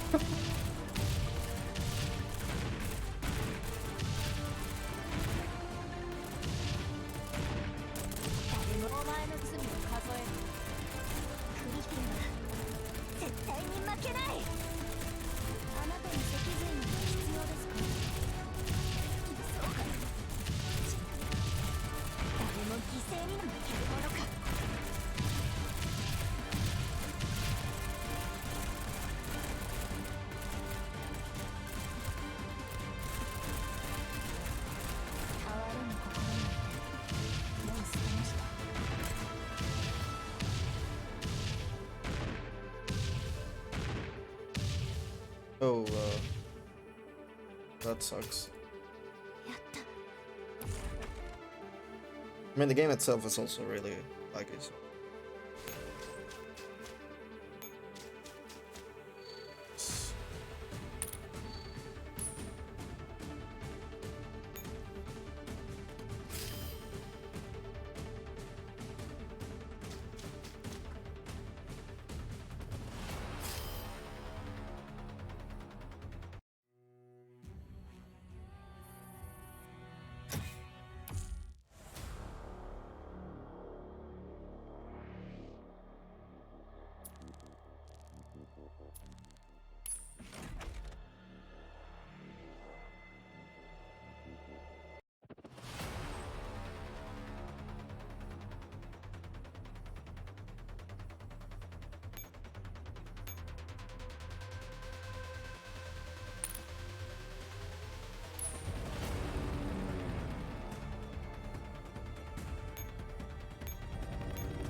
Yeah, it happens. Thing is, this mission has a really weird, I would say, note reveal. 'Cause I still haven't gotten used to it.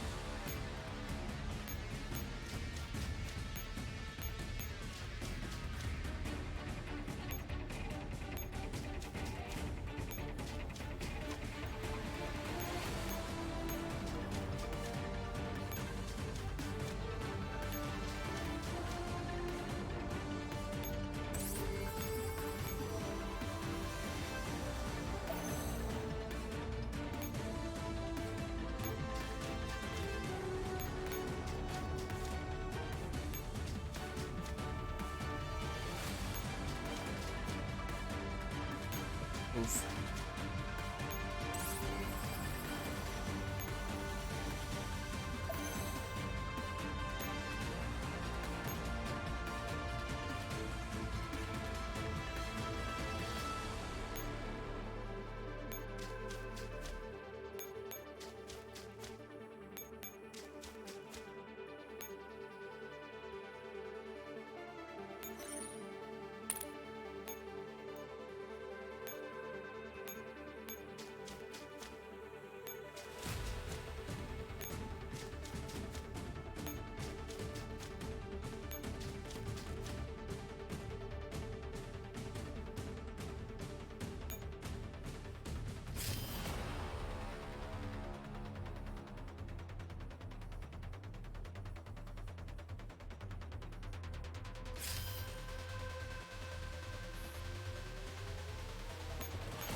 讐だ。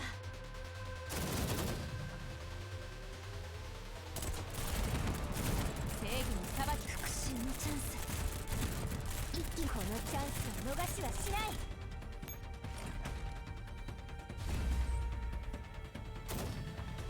復讐だ。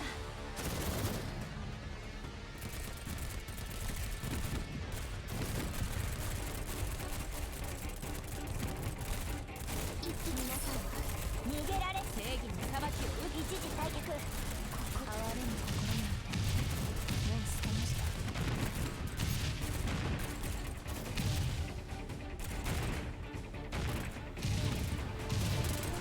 お洋服にセンスがなってないですわよ。お前の罪を数える。どこだ。哀れむ心なんてもう捨てました。弾薬を無駄にしたくはありませんので覚悟してください。やった。夢一六姉さん、またやりました。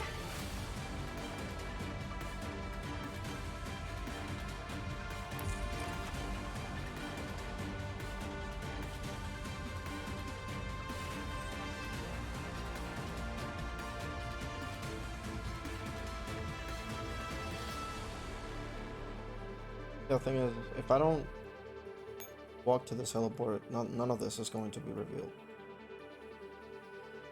That's what I was saying with, like, the mission has weird revelation nodes.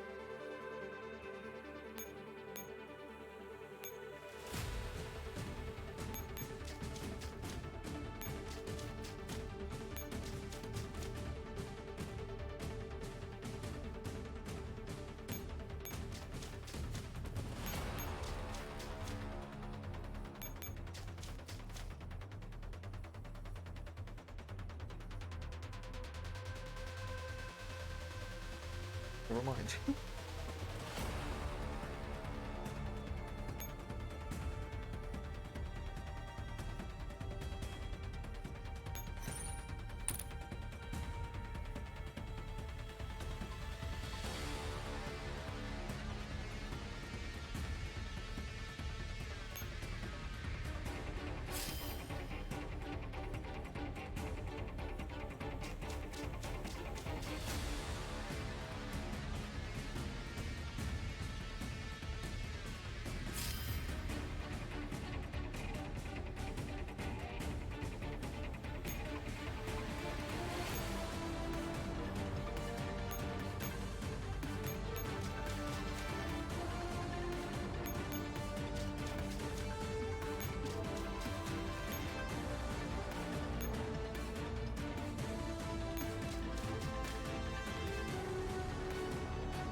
讐だ。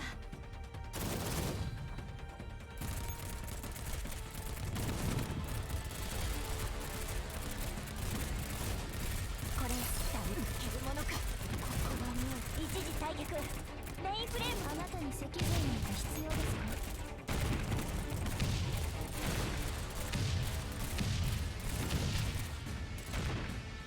弾薬を。お前の罪を数える。どこも私のどれ作詞のチャンス。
おっと。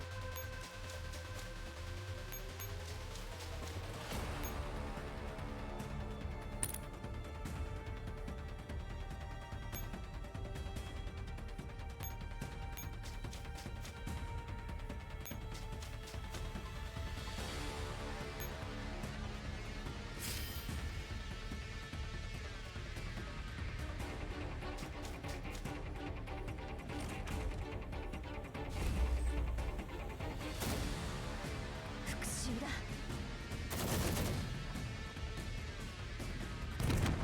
お前の罪を数える。復讐のチャンス。誰も見なさん。私が守ります。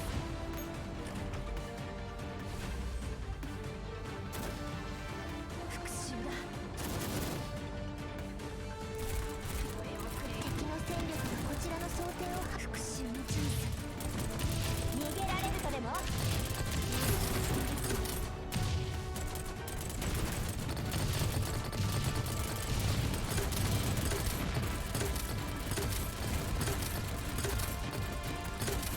逃げられるとでも。哀れみ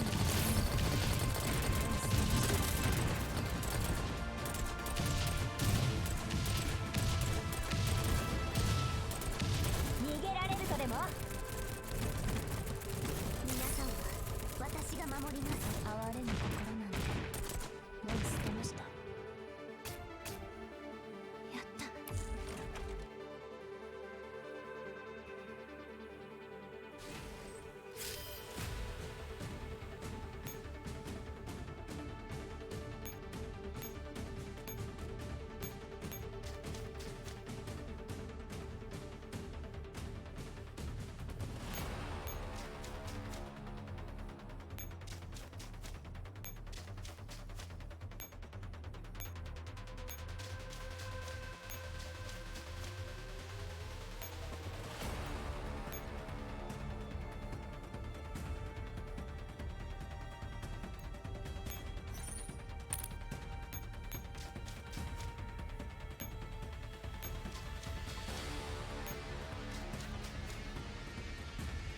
Yeah, it should be fine this. 復讐だ。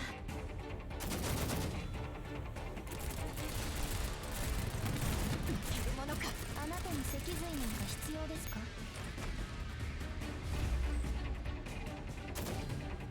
復讐だ。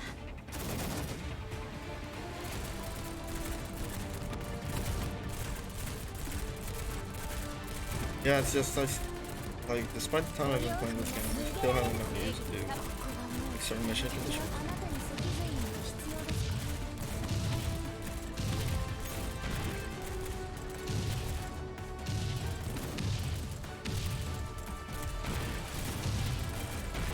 誰も犠牲になる。正義の裁きをフリティンは絶対に負けない。復讐のチャンス。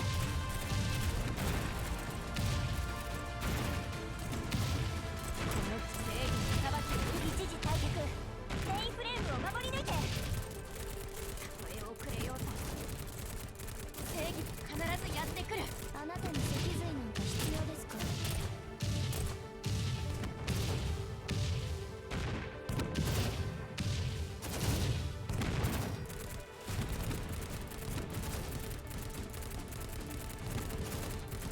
あなたに脊髄なんか必要ですか。や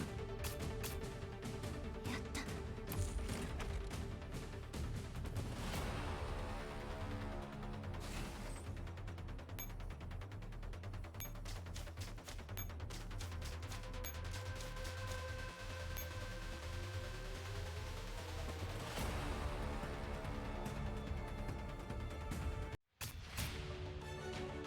It was quite first DX.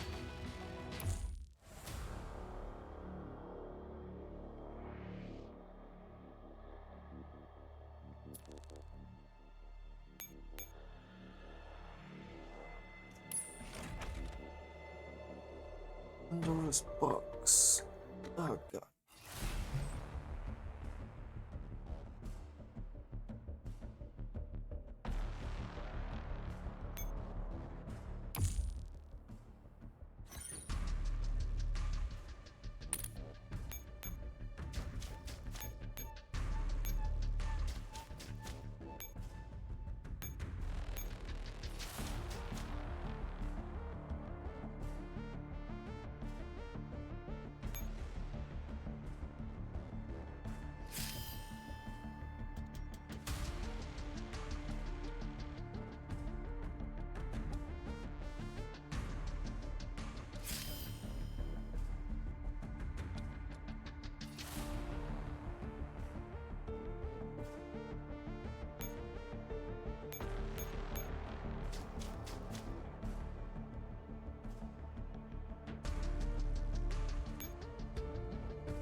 敵発見。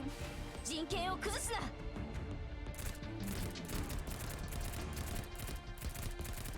この2発で十分。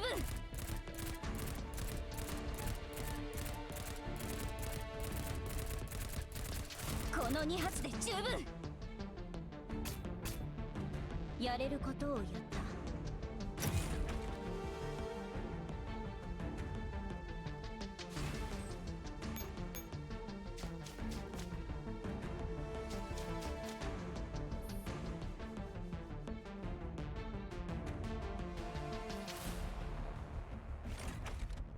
敵発見。陣形を崩すな。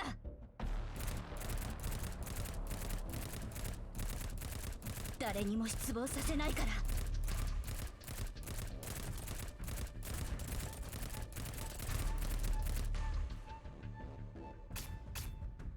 ら。やれることを言う。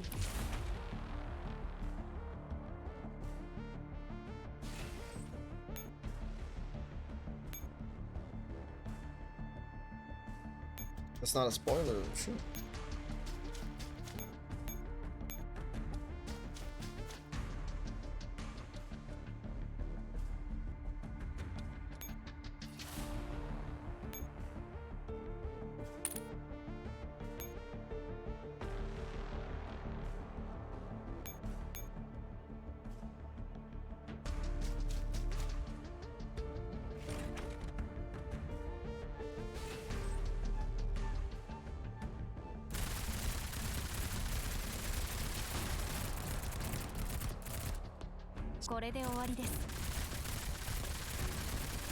Yeah, that's also something that I was thinking.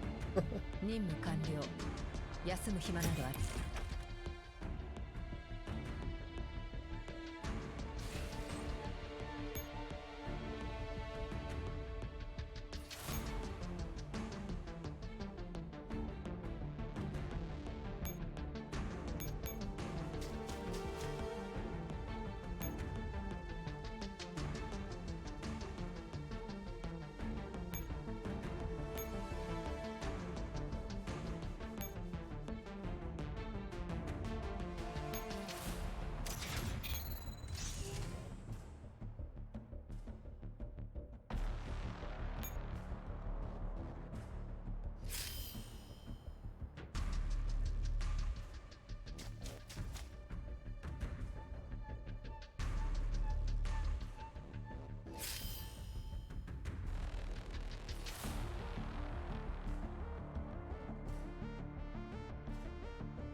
もういい。もう少し頑張りましょう。任務完了。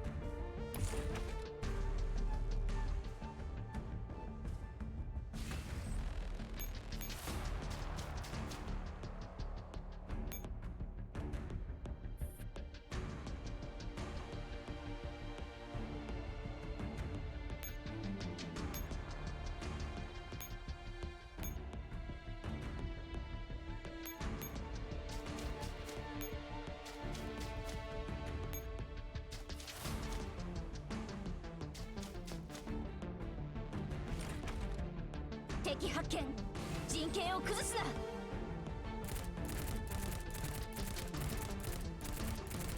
私にできるのはこれしかない。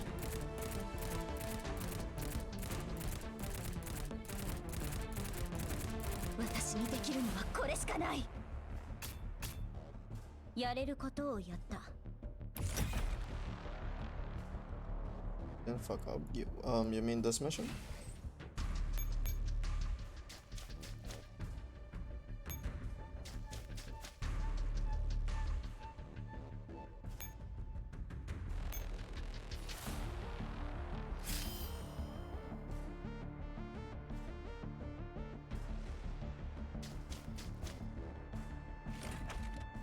敵発見。陣形を崩すな。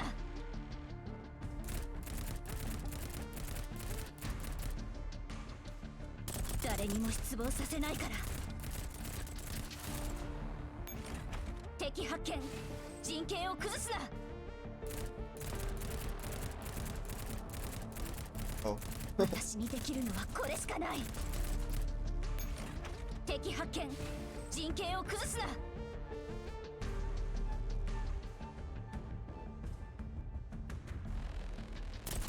誰にも失望させないから。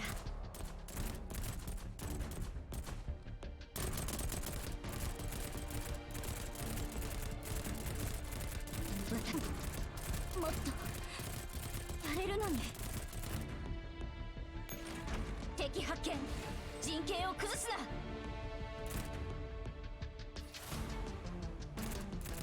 誰にも失望させないから。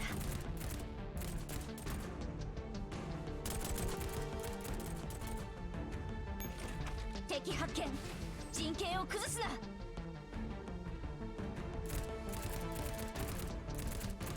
この2発で十分。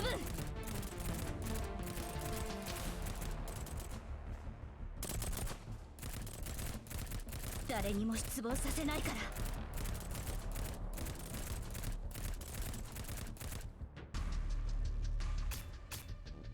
やれることをやった。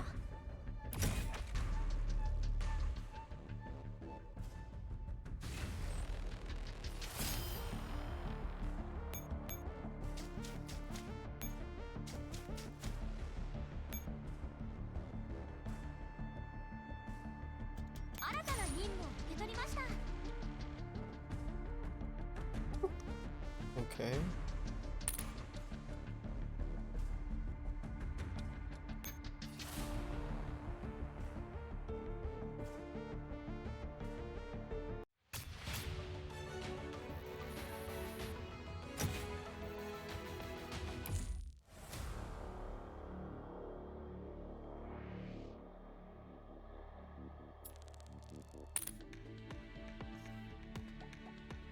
Shiki-kun, ただいま。みんないる？シール任務完了。ご報告いたします。指揮官様、行ってきます。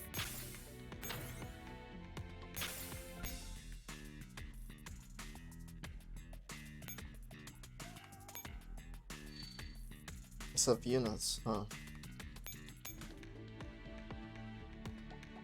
あ、指揮官、今日の仕事はもう決めた？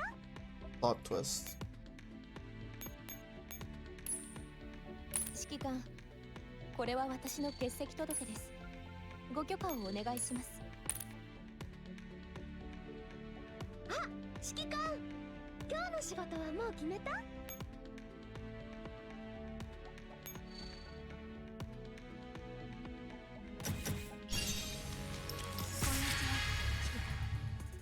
私はフェドロフ。以前は一時期メディックを任されていました。来たからには早速仕事を始めましょう。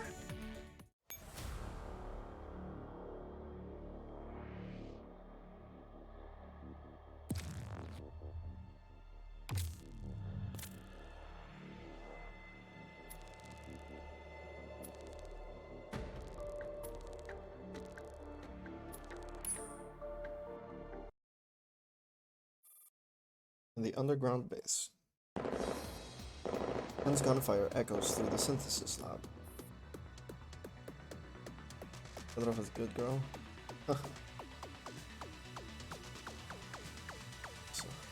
Oh, nice. I unfortunately couldn't finish one of the day. I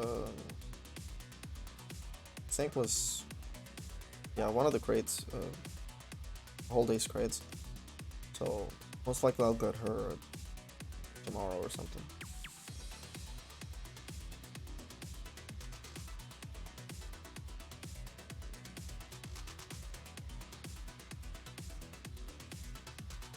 Like, if I'm being completely honest, the farming maps for this event are really boring.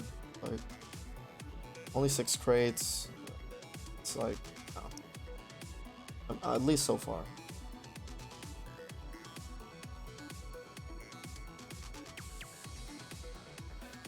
Oh, nice. 7k front points.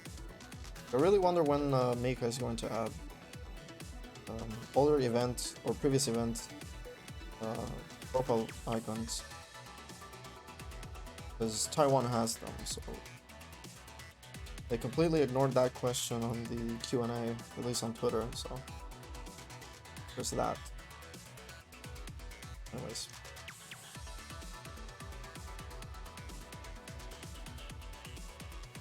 I've never gotten lucky with the grades. Not even, my first event was PL, and I don't think I ever got a single title from those grades, other than the one they give you. Profile icons like from Isomer, Better Connection, Deep Dive, stuff like that. The 3 dolls of the AR team each take one direction, forming a protective circle around the commander and Dandelion. Amazing. The commander is one thing, but why do we have to drag around a millstone like you? You can always give me your gun. I don't mind demonstrating my abilities. Enough! They were prepared for us, so they must have factored Dandelion into their plans. We've been too reliant on her. We've almost forgotten that there are no shortcuts in battle. There are too many of them. We won't be able to get back the way we came. Now the comms have been cut, we need to think of another way to contact Swart Griffin.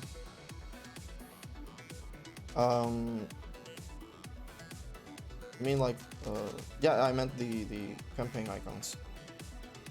Oh, sorry. You don't need to worry about that. You'll definitely be able to find us. What makes you so sure? I just know. Commander, you should study up on some historical tactics when you get the chance. The classics never go out of style. What are you talking about? Commander, we can fall back to the research block, then detour around to search the main corridor. Are you sure? Don't look down on me. Even if my internal connections have been jammed, my computational efficiency is as high as ever. 15. You must learn to trust your friends. You have to make trouble at a time like this? Commander, the enemy's about to break through our line of defense. We can hold for 30 seconds, tops. Commander, you have no choice. Get ready to fall back to 6 o'clock. We're moving toward the research block.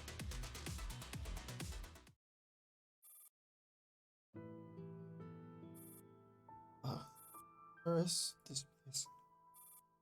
Dark, cramped room. Macklin gets up, pulls out the needles that are still drawing her blood, and tries to climb off the machine.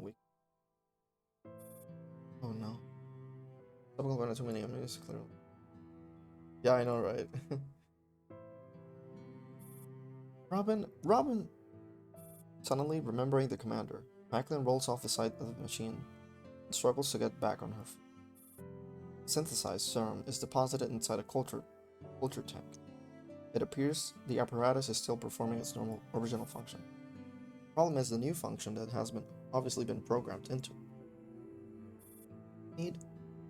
Robin. Clutching the serum to her chest, Macklin searches through her memories and rushes out barefoot. I already assumed she was barefoot.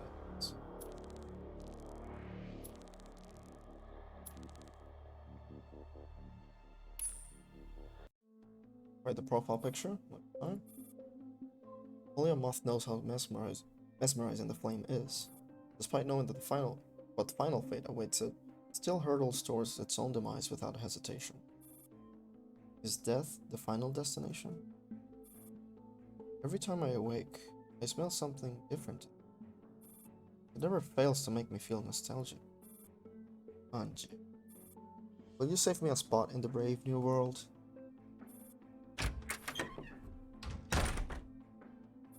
It really is dusty. Anju waves her hand to scatter the dust fluttering around her. The room she has just entered appears to be a study. Its past opulence is all buried under a thick layer of dust. The grandiose wall behind the mahogany desk bears an intricate painting of a large yew tree with numerous branches, each offshoot pointing towards a portrait miniature. The name of each figure is labeled below their portrait. Is this true? Anju walks further into the room with a frown. She looks up and studies the exuberant crown of the tree. She is quite taken aback by the sheer size of this family. But what confuses her is that at the very top, two offshoots denoting the two latest family members have been scorched. The names and the faces are utterly unrecognizable. Anjay can just about make out one of them was a girl, unless the men of this family all had long hair. Onasya. Just then, Anjay's communicator rings. Light? Attack! Light? 94? What is it? We're under attack. It's Paradeus. Miss Anjay, please retreat immediately. Get out of there. Connection is broken. Crap. Detecting movement from behind, Anjay turns instinctively. But once she realizes who it is, she lets out a sigh.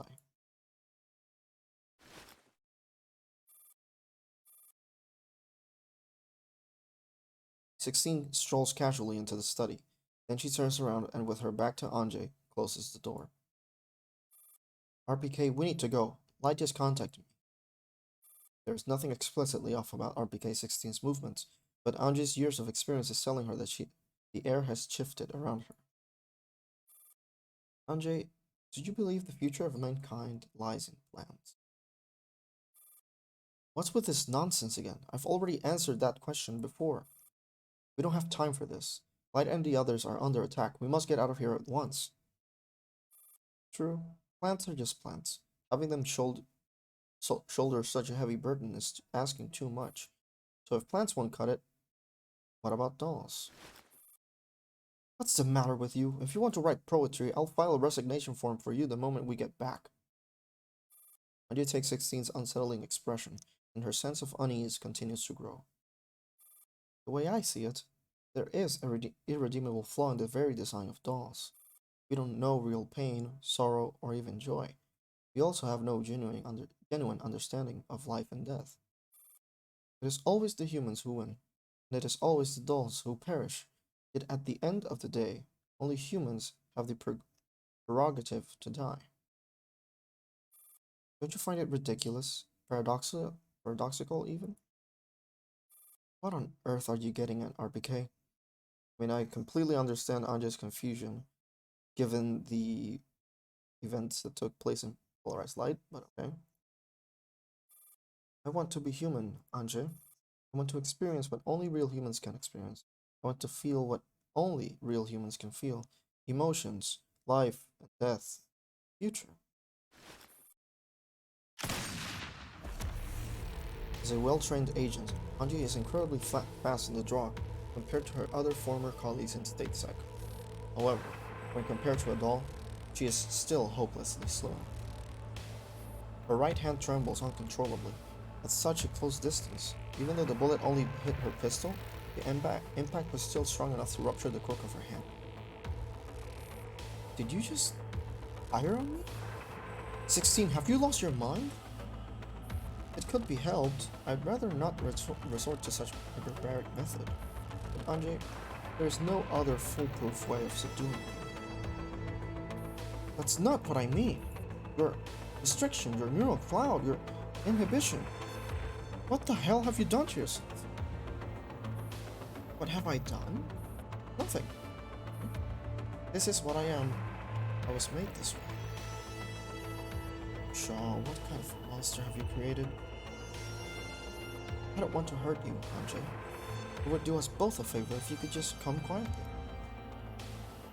First you went off on a puzzling ramble, then you fired on me.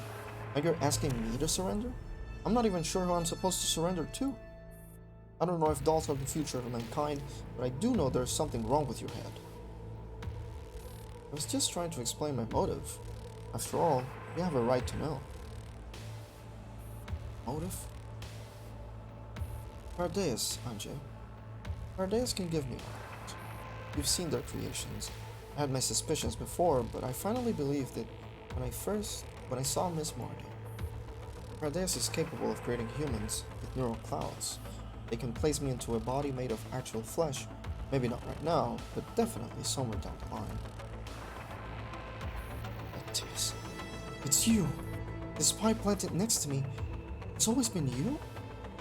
Anje's pupils contract in shock. I'm glad you finally understand.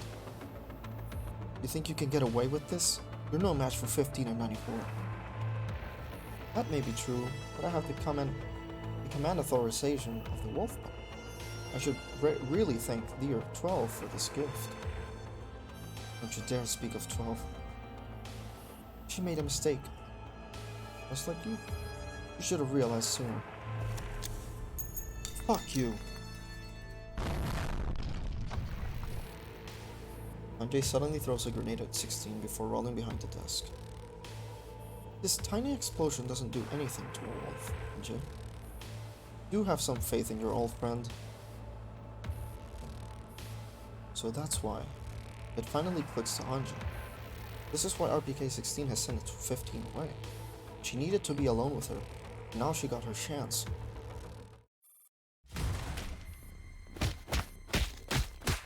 Before the smoke from the explosion clears, an alloy fist comes punching out of nowhere.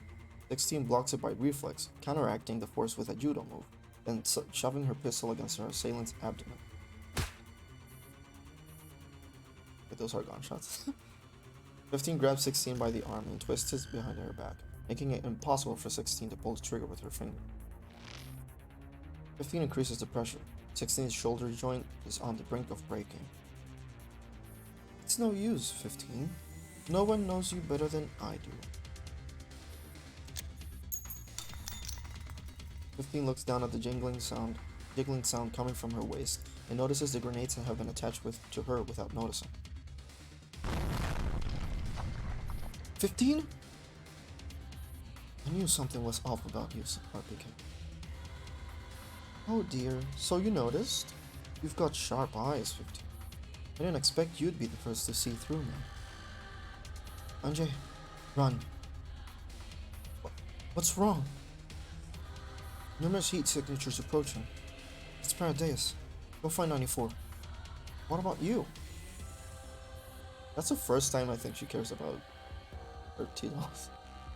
15's crimson glowing eyes are set on her partner. No one knows better than her just how formidable tenacious 16 is. Should I recover RPK's core? Of course. How terrifying. Why can't we all just be friends?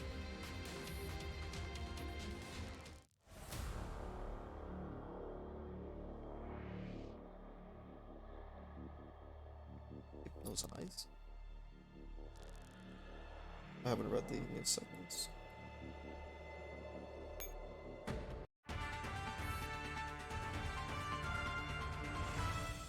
Today in Actuelle Camera, we will continue to cover the series of recent incidents. A large crowd has taken to the streets today and congregated outside the Ministry of Health, demanding the distribution of the Idun serum. The police attempted to maintain order, but it soon turned into another confrontation. The ministry urges the protesters to remain calm and promises to issue a response regarding the formulation soon.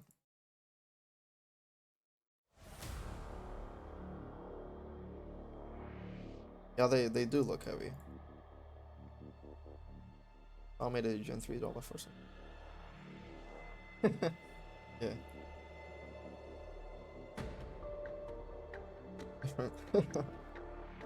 I bet. I was about to say something. Or but 15 chapter 4 is yeah, you get what people. An RPK with this person.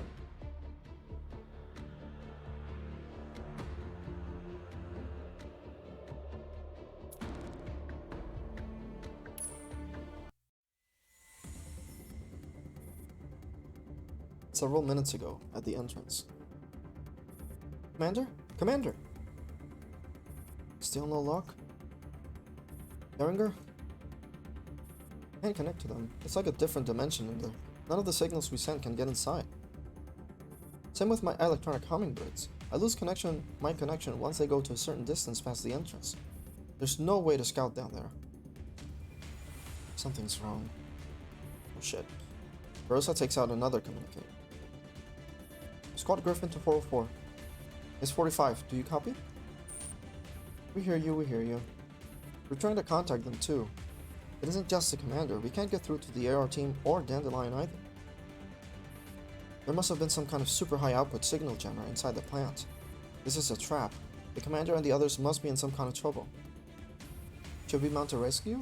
But how are we going to find them if we can't use comms? I have a way. But we absolutely need to deal with that jam. Leave that to us. You take your people and meet up with the commander. Alright. Then we're leaving it to you. Transmission cuts off. Squad Griffin, let's go. 45 terminates the call and raises her gun, then kicks open the duct cover in front of her. Let's go. Time to work. Why are we going in with Squad Griffin? We've been given different tasks, because we're good at different things. So what are we going to do? We're going to find a way to restore comms to the interior. That's the best support we can provide. I'm sure that's also what the commander wants us to sort out. Did the commander anticipate a signal jam before they went in? Why would the commander not think of it? This is an underground base. If the commander or I had set up an ambush there, disabling comms would be the first step in any plan we devised.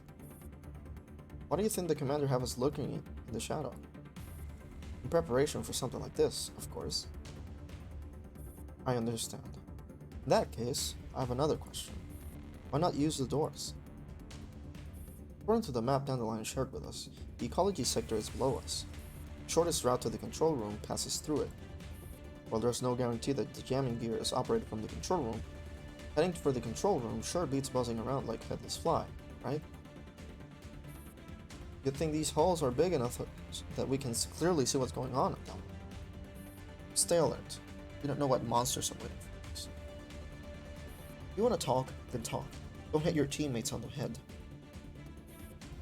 11, your case... It fits, just barely, but it fits. Whatever. I get headache just looking at it. 416 doesn't like Red Bull. 404 passes through the ventilation duct. This place stinks. It's worse than the submarine base. Does Paradise like playing with corpses so much? Just like a zombie game. Oh, we're back to the zombie game. It's been a while. Zombies? Are there mutant zombies? Who knows? What the crap? What's all this talk about zombies? How could there possibly be elids in a place like this? Scrape. The sound of fingernails scratching a hard surface comes out of nowhere and interrupts 416. No way. Shh. 416 raises her gun and heads towards the electronic hatch. The hatch slowly opens, and 404 has an unobstructed view of the entire ecology sector. They're all... zombies? Calm down. Right, someone go plug her in. Don't waste my precious battery in a place like this. What are these? They're successive generations of Paradise's creations. The ecology sector is filled with rows and rows of glass tanks. The form girls floating in formalin look like they died not long ago.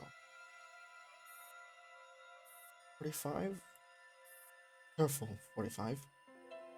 45 follows the scratching sound to a tank in the container. The girl in there is a monster that's half human, half machine. A massive mechanical limb extends from her deformed spine. The fragile human spinal column cannot bear the weight of the heavy cybernetic appendage. The girl's eyes are glazed and unfocused. Powered by the leftover electricity driven by her human instincts, she scratches robotically at glass. Is she still alive? What difference does it make once you get turned into that? 45 takes aim at the girl. After the explosion of fluid and sharp fragments, the girl is finally silent.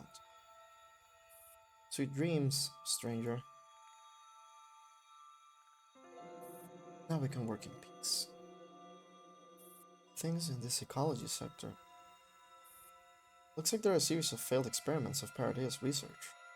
They were simply kept here because they had value as representative examples. I'm surprised in Paldiski this didn't happen. Given the Ilranito that were there. These aren't just part of them? Oh yes, who knows how many generations they've been through already. Anna's case could have been an exception among exceptions, and while this is a bit unfair for her, she is, in fact, easily the luckiest of the lot. Relax, save that look of disgust. This is just the beginning. Who knows what other monsters we'll encounter here? I'm so going to overthink whenever I have to shoot Paradeus units from now on. Think of it as setting them free from this wretched existence. That should take the weight off your conscience. That's precisely what we're doing. Of course, you could ask their opinions if you could return their brains to normal. I think I'll pass. I'm not picking up any signals nearby. We'll be heading into the signal dead zone from here on in. It's a lot like the jamming system in Talon used by the Isonars. Can't believe they're jamming in such a large radius. This feels like a good place to nap. G11 leans against one of those miniature devices which seems to be everywhere and sleepily rubs her eyes. You sleep on your box instead? Why do you have to sleep on this? Now that you mention it, what the hell are these devices for? They're everywhere and they don't look like emergency lights to me. Let's open them up and find out. 45 puts down her gun and walks up to G11, where she opens the casing of the small device. Thus exposed, the device reveals a dense network of circuitry. This is definitely not what you'd find in emergency lighting. I've never seen secure circuitry like this before. Let me see. Huh? You're right. This is new. How does it work? Wait a minute. 45 brings it up to her face and studies it closely. Look at this part. Doesn't it look like one of those Nitos inhibitors we saw at the subbase? Wait a minute. Don't tell me. So this is an enhanced version of that? Ah, I got it. This dev board over there is an amplifier. It's emitting a suppression signal. So did Paradeus scatter these things all over to jam our comms? No. 45 now is her eye, I think you meant? They were never meant to jam our comms. Actually, I don't think they care at all whether we can use our comms. These things were designed to muzzle a specific person. Hines and 416's eyes widen in alarm as the realization sinks in. You don't mean... Not being able to send or receive signals or running with comms offline is no big deal for us. At most, it would mildly affect our combat effectiveness and coordination. They wouldn't have invested all these resources just to do that. But there is someone who becomes as useless as a brick if she can't connect to networks. Miss Dandelion? You're going after Dandelion. We need to move fast. If this net is meant to catch that little lady, then all our previous intel is unreliable. 416, hook G11 up. The ambush forces here are probably even more outrageous than you can imagine.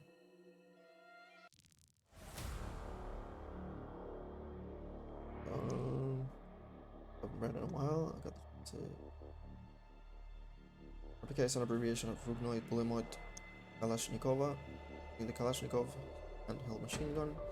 So yeah, it's supposed to be an auto rifle. Makes sense why the 203 is.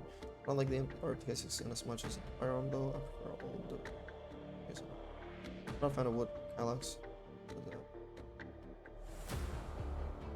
Wonderful need to our technically not depends. We don't know just how.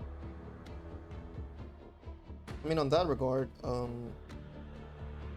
I don't think they're really dead, but rather like if you know about Halo, like the Spartans that survived Orion 2, I think it's more so like that, in which they survived the rigorous enhancements and physically torture, and they're given like these augmentations, and they're used to basically fulfill basic needs from Paradise. Which in DR we learned that there are other Nitos, obviously with the whole Mordo thing. But now what we apparently thought before were the only Nitos, are basically the henchmen of all the Nitos. Like the lowest in the pyramid, if you will. So it kind of feels like that. Like they're not dead, but their brains must have been messed up with enough for them to not feel any pain. As part of the enhancements. So, not whether they keep their personality or not, but there's the chance that some would be corpses. I mean, I think in that regard, it's the same thing as with Lunacia or M4, where they all have like this alternate sort of personality, but a lot of them have successfully repressed that side of them, or Paradise rather, has successfully suppressed most of them. In Isomer, I think I was confused though whether it's Mercuro or Nemogan, but when I think it was M16 who breaks the sort of inhibitor of either of those Nitos, they go crazy, like they start feeling all the pain, and yeah, they just break down. So in a way, that's what keeps them at bay, and also from losing their minds for all the weird shit they've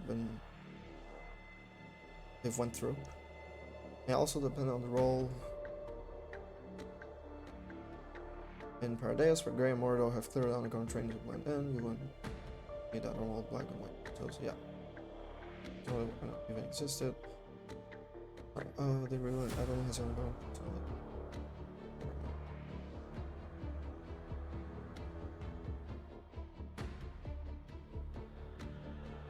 So as the clone lower ranking is as well.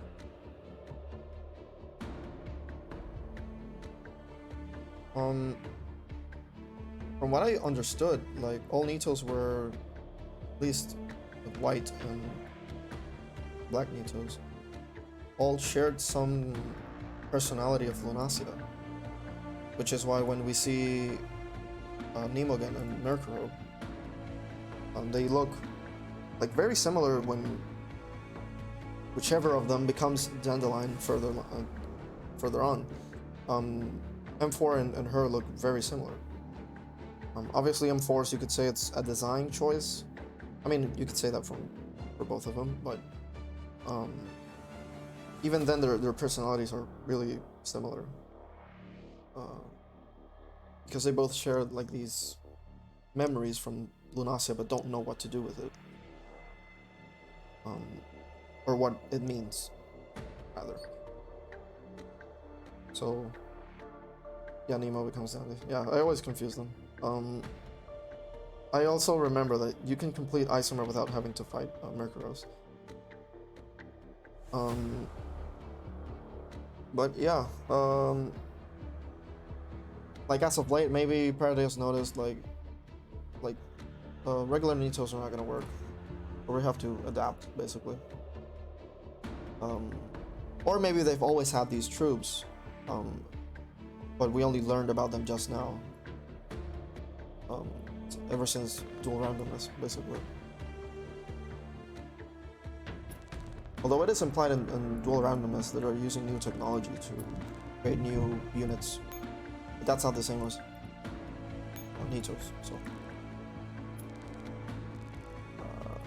let's go with this.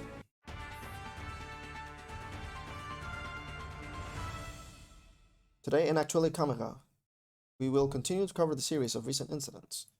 Ms. Gray, who has disappeared earlier, is still missing. Okay. A large number of citizens have gathered here today to pray for her safety. Due to the area's proximity to a nearby violent confrontation, the police is urging the citizens to leave. The conflict is escalating rapidly.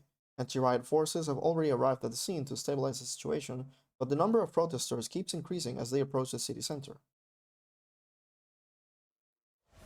Okay.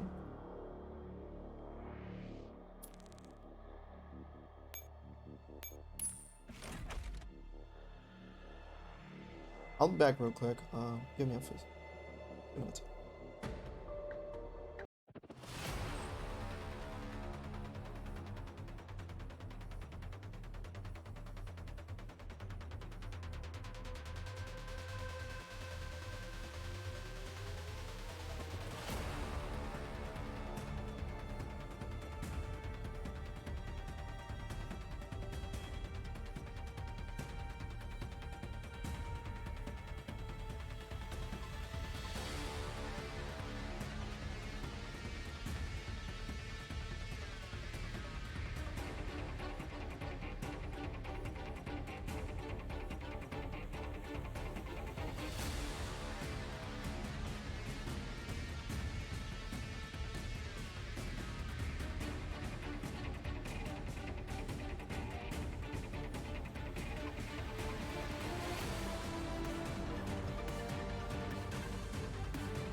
Okay, I'm back. Let's see this now.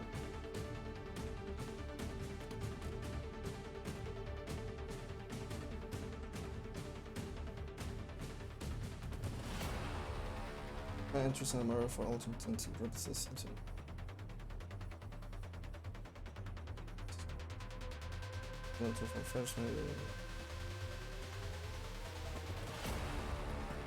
I think also Peldiski is from I mean, either way, she could have been a Soviet child kidnapped by Paradise. Because they all kidnap children.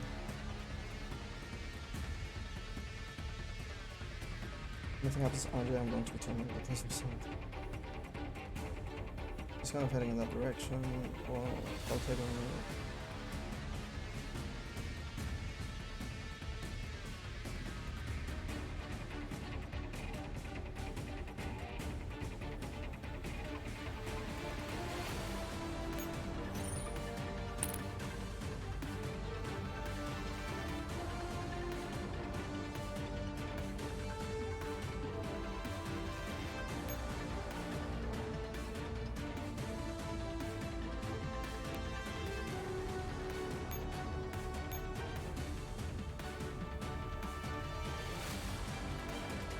Tries to say command center. Command post.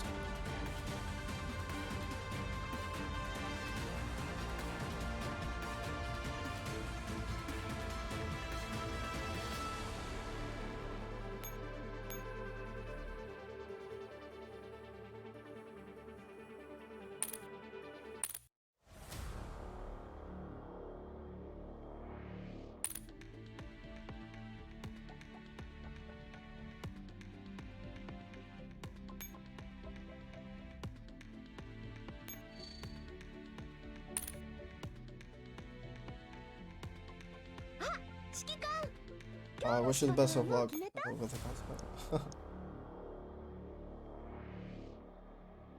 So I think I'll try this mission, this story. If there's another, I mean, see how this one goes, and then call it a day. I think it's been pretty good chapter 4 despite the earlier mission. First TX.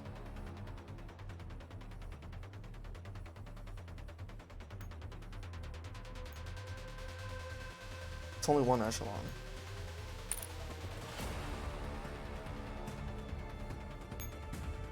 Yeah, I'm going with it too. 行くぞ。己が手で運命の引き金を引くのだ。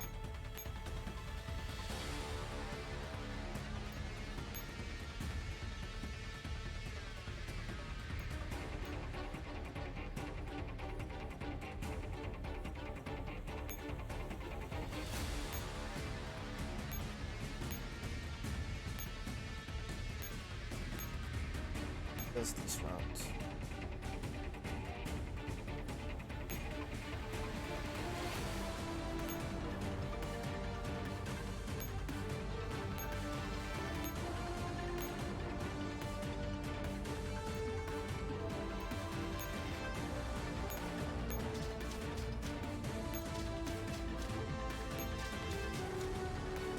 Yeah.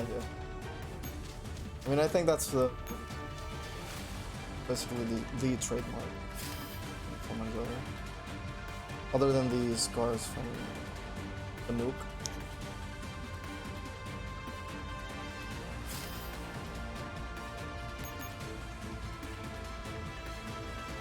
But why did it take this route? Oh.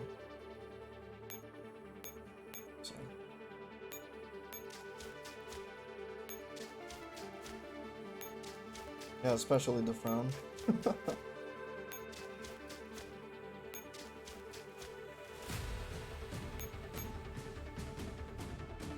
this one shouldn't be. I got a bad feeling that whenever I kill one of these, the map's going to...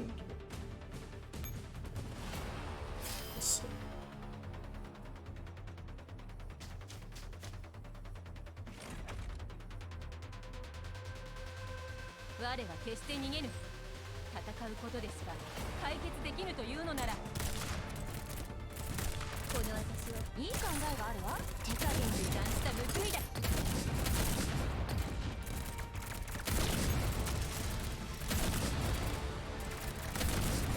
いいですよ。あなたを見逃してあげますよ。無駄だ。お腹をつけ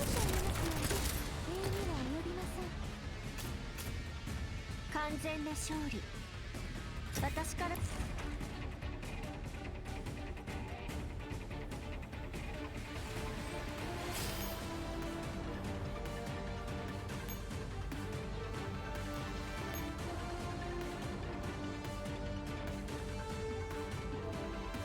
I should only fight, at the very least, no more than 5 times.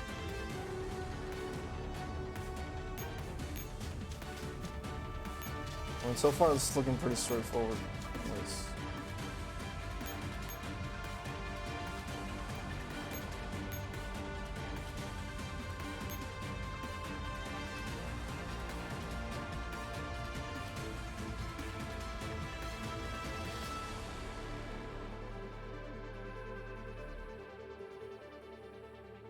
Oops.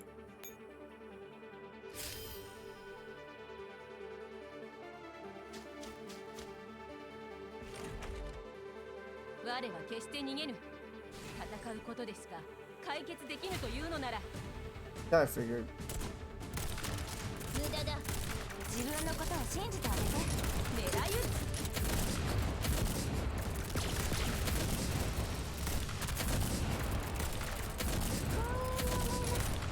自分のことを信じてあげて無駄だいいですよあなたを見逃してあげますよ完全な勝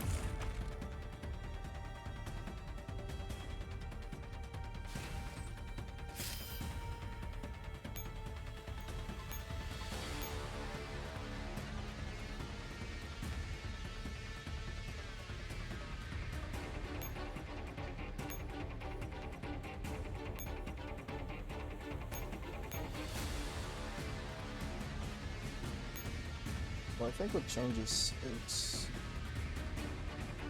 these connecting.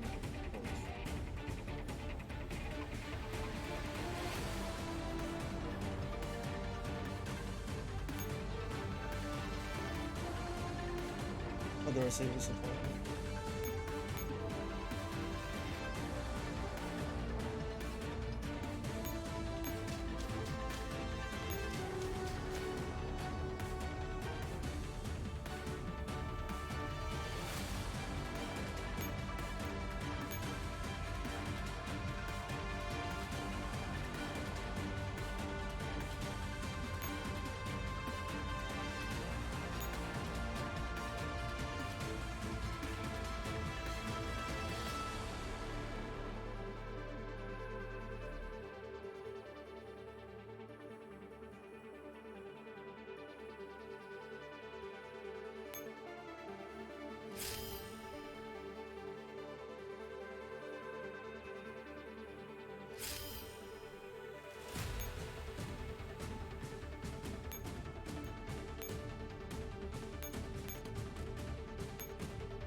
Yeah, so that's what changes.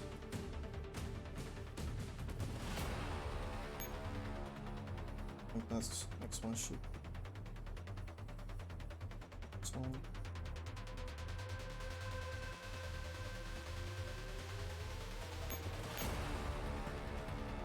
Just in case. Trying to resupply it now.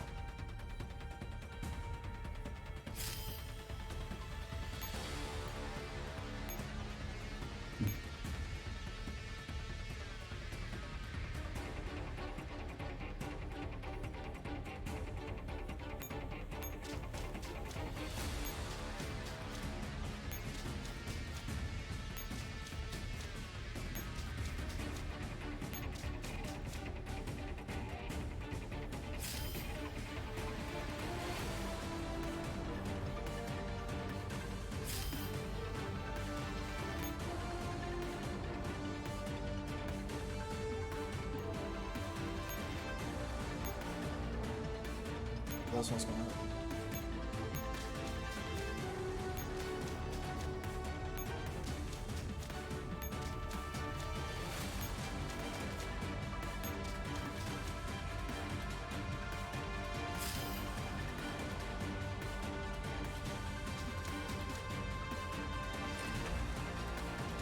Oh. ことですから解決できぬというのなら Horizon or Arthur's favorite? この私を手伝ってあげる手数覚悟の感じられない人生だな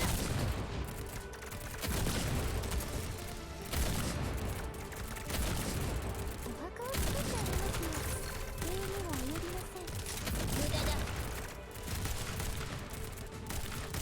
光栄に思います自分のことを信じてあげて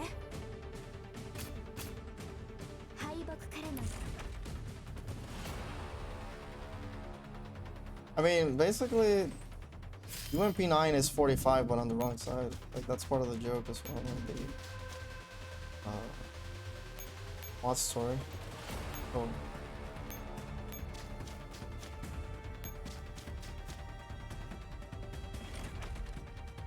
我は決して逃げぬ戦うこと Kind で of fits. 解決できぬというのなら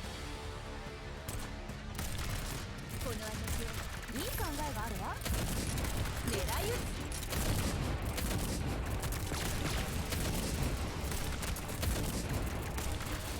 いですよあなたを見逃してあげますよ油断した無駄だお墓を作ってあげますよ礼には及びません敗北からず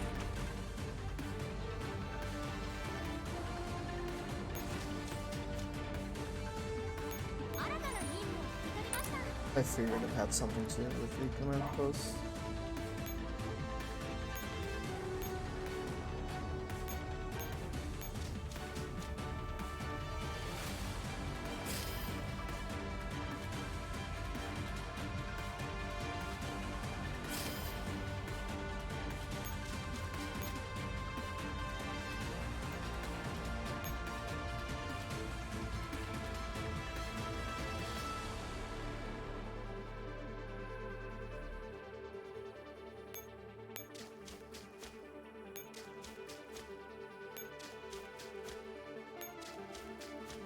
Yeah, I think her mod 3 is way better than almost everyone else from the game, honestly.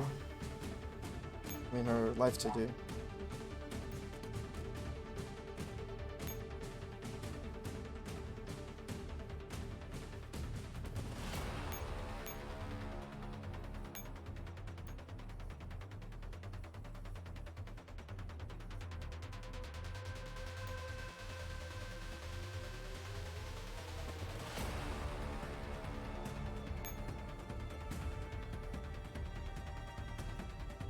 Oh, I gotta get the pattern figured out.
But she actually sounds a little bit like M16.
我は決して逃げぬ。戦うことですか。解決できぬというのなら。無駄だ。手伝ってあげる。私狙い撃つ。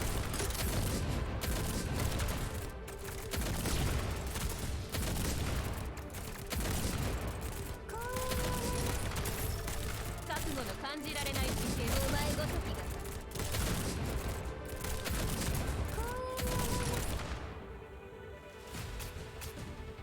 完全な勝利。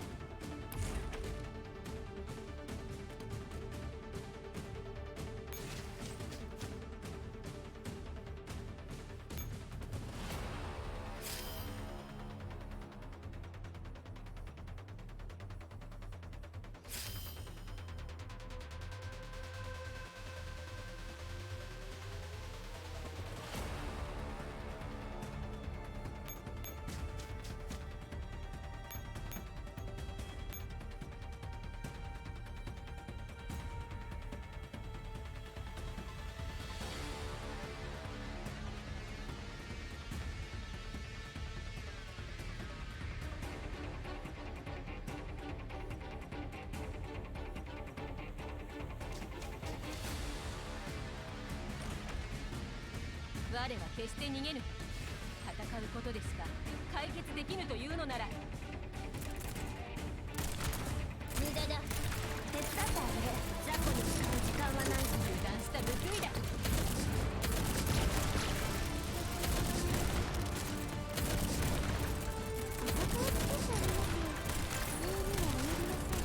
無駄だ。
我は決して逃げぬ。戦うことですか。解決できぬというのなら。お前ごとき手伝ってあげる。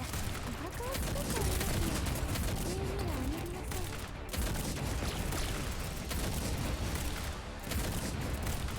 お墓を作ってあげますよ。上にはお乗りなさい。てかお墓を作ってあげますよ。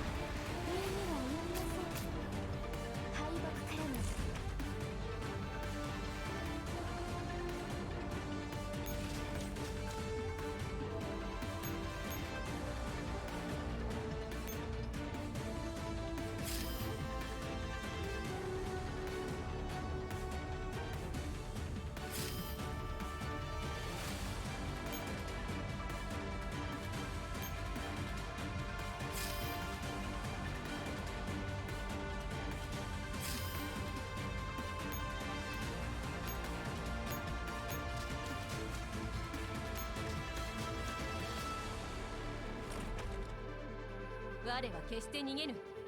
戦うことですか。解決できぬというのなら。この私、自分のことを信じてあげて。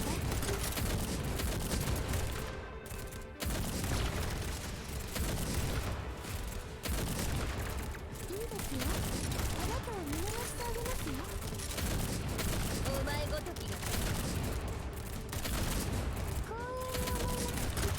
I love how they slide. I thought that'd be fixed by this 敗北からの巻き Client. 新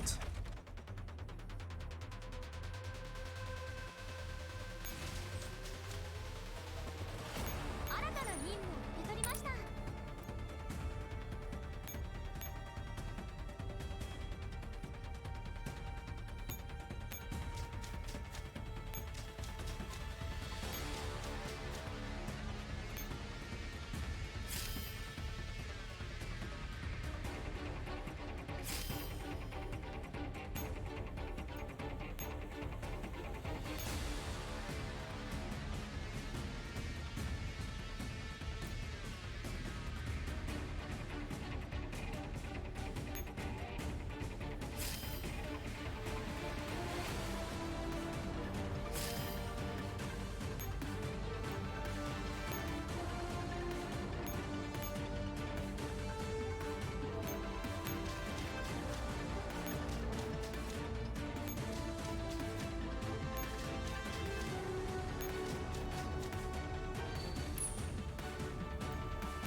我は決して逃げぬ。戦うことでしか解決できぬというのなら、こ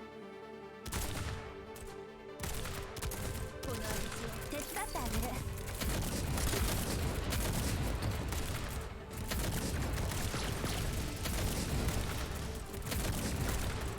お墓を作ってあげますよ。礼には及びません。お前ごときがいいですよ。あなたを見逃してあげますよ。敗北。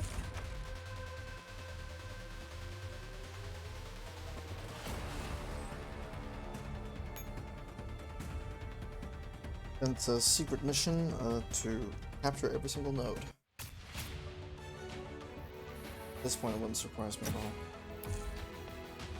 私は最新のアサルトライフル F2000 です。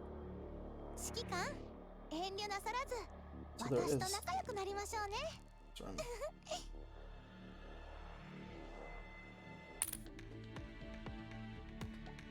指揮官、デスクをきれいにしといたよ。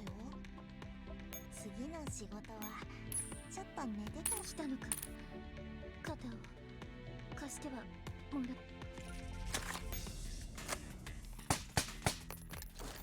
指揮官、次の指示を。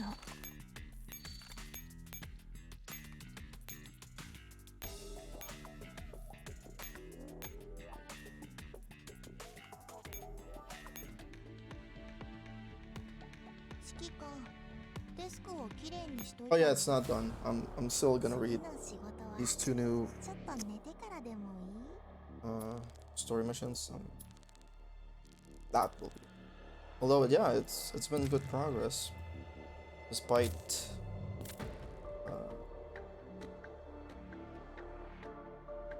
despite this fucking mission. We don't talk about Nexus Night 3. No, but seriously, yeah, it's been good. It's been pretty good. Oh, we're back here.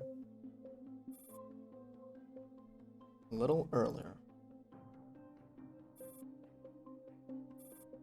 94 and Light are hidden in the quiet front yard, keeping watch outside the main entrance of the mansion. Stay hidden and don't alert any civilians. Keep monitoring the official channel. Make sure you don't withdraw any attention. Report back in 5 minutes. Light ends the transmission after confirming the status with one of his subordinates. Is 94? Yes? Nothing. You just looked a little distracted to me. Is something on your mind? No. What are you implying? Ever since Miss AK-12 signed off temporarily, you've been feeling a little out of it. You're mistaken. Besides, even if I were not at my best, I'm still more than good enough. Please don't get me wrong. I don't mean to find fault with you. I'm just a bit concerned. After all members of Task Force Defy seem to share a really strong bond. Dolls don't really die. Besides, all fought to the bitter end for Anji.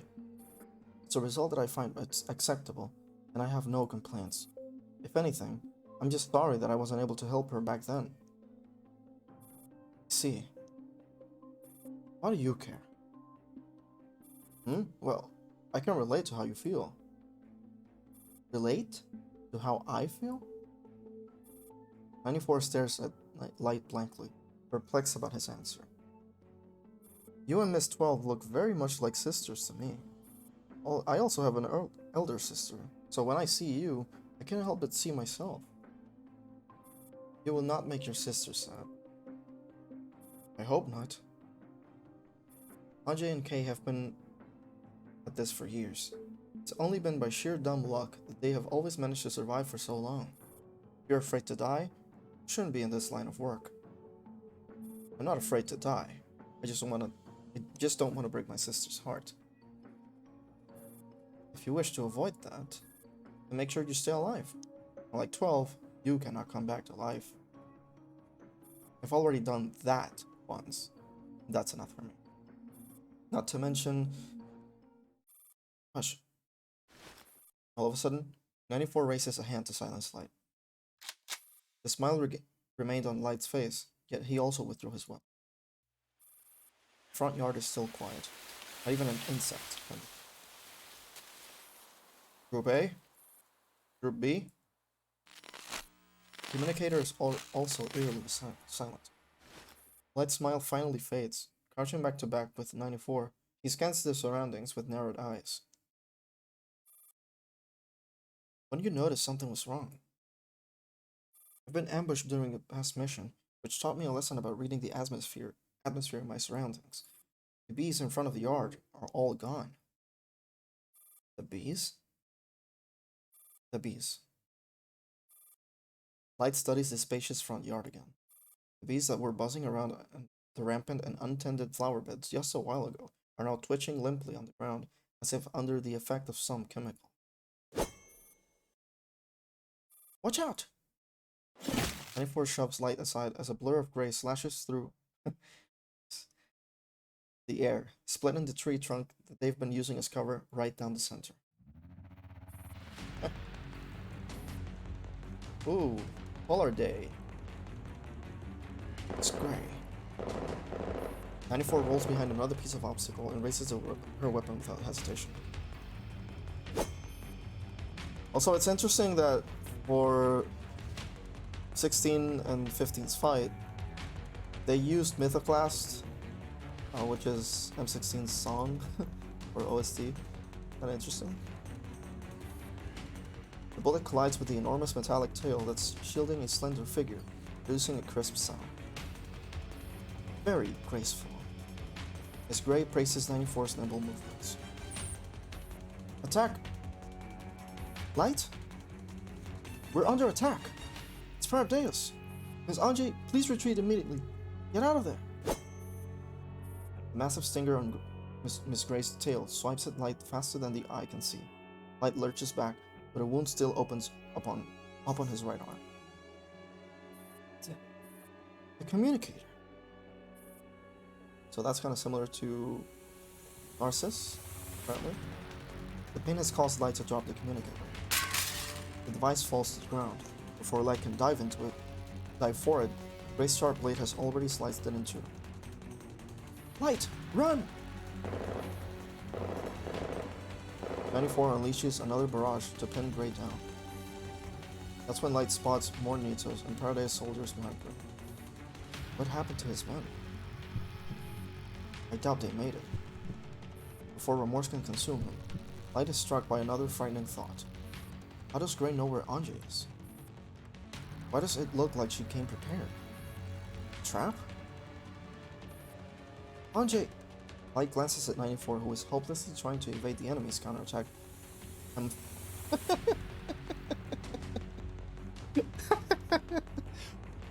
One letter away. Then, with gritted teeth, he turns and sprints towards the mansion. That's really funny. Um, with this being in Bremen and all, it looked. I mean, in Germany, it looked kind of natural.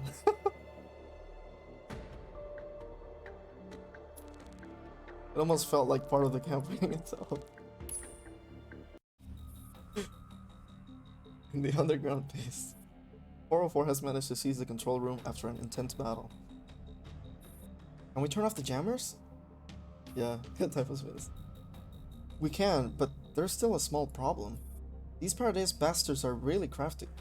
Well, at least I don't call them white bastards anymore, because it used to be a thing all the way up until they officially got a name. Story. It was kind of weird reading that. They've divided the jammers into different groups. One Kogan only shot down one portion at once. That's not even our biggest problem. If we only switch off some of them, then we can try to crack the other groups. Disabled jammers will automatically reactivate. We need to learn all the codes and switch them all off at once. Otherwise, it won't solve the problem. So it's Bonsdorf again with the Axios bombs, are they? Also, these suppressors have no location data attached to them, only serial numbers. Every group runs on different logic too. It seems Paradise has someone really skilled in electronic warfare on their side. So we still can't contact the commander? I'm trying my best. According to the commander's backup plan, they ought to be in these sectors, so I'll prioritize dealing with this section. The rest is up to fate. I hate that phrase. Who doesn't? But sometimes, that's all we can do. I think that's the first time we hear this sound. Staring at the massive flow of data on the monitor before her, 45 taps a few keys on the keyboard and shakes her head. Hang in there, Commander.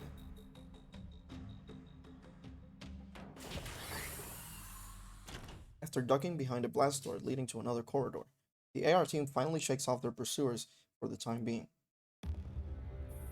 They're really clingy.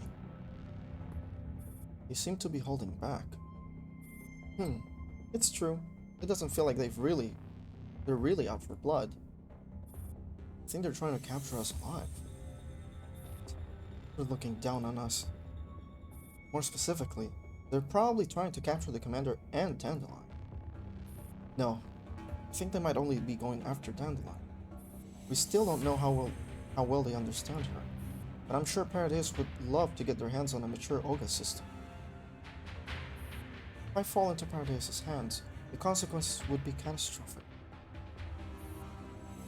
Dandelion, how far off course are we? We're now on the northwest side of the plant. Once we pass through the room ahead, we should be able to return to the main corridor. Or at least, if the plant is still in its original state. This plant looks like it's come to life after being activated. Corridors and doors keep moving. Are you sure this route will work? Can't be sure. Then what good is it? That's enough. We need to pick up the pace. If the maps don't work, we'll have to go by instinct. Let's start by heading in the direction Dandelion mentioned. Alright. Speaking of which, do you guys hear voices? The group stops. The voices of an ethereal choir are coming from the room ahead.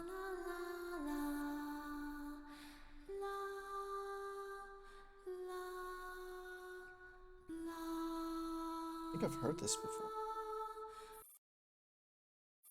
The three members of the AR team raise their guns in unison. They're isomers! What do we do, Commander? There's no way back. We have to go forward.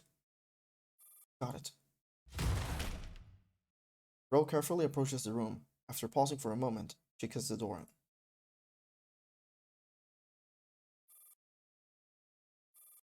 Three sets of gun muzzles cover the interior of the room. Sabtu nearly opens fire. However, what is this? This looks very similar to Reverse Collapse trailer. serves Paradise to some degree. The commander moves past the three dolls and enters the room. Dandelion, on the other hand, stares blankly at the rows of incubation tanks in the room. It would seem this room is yet another lab. Inside the tanks are naked girls floating in a liquid of unknown composition. Despite the presence of intruders, they keep singing in their thin, reedy voices. Are they still alive? No. Dandelion goes up to the master control terminal and accesses his subsystem through a local connection. They're all dead. Brain dead. But they... You're telling me all these singers are corpses? Yes. Their brains are no longer functional, and their singing is a form of muscle memory. Their bodies are still alive, and their hearts are still beating, and these machines sustain their biological functions, but they are undoubtedly corpses. The commander peers at the girls' youthful faces behind the curtains. Ardeus. Can you turn off these machines? Huh? You want to turn them off? But then they're already dead, Sub 2. We can't let their corpses be defiled. The local databases have a lot of useful things on them. I'm downloading them all. Now, the incubation tanks darken. Girls' songs suddenly come to a halt, and their limbs start twitching by nervous reflex, curling in on themselves unnaturally. Like infants that have returned to their mothers' bodies, they fall silent once more. I'll grant them rest. Thank you, Dandelion. It is also what the children and I want for them. I don't know what to say. I know everyone's waxing sentimental. Well, sorry to kill the mood, but we don't have much time. Yeah, now that the mystery is solved, let's continue onward. Commander is interrupted by the sound of an explosion. It sounded like EMP grenades. It's Squad Griffin. Let's go. Atos' kiss.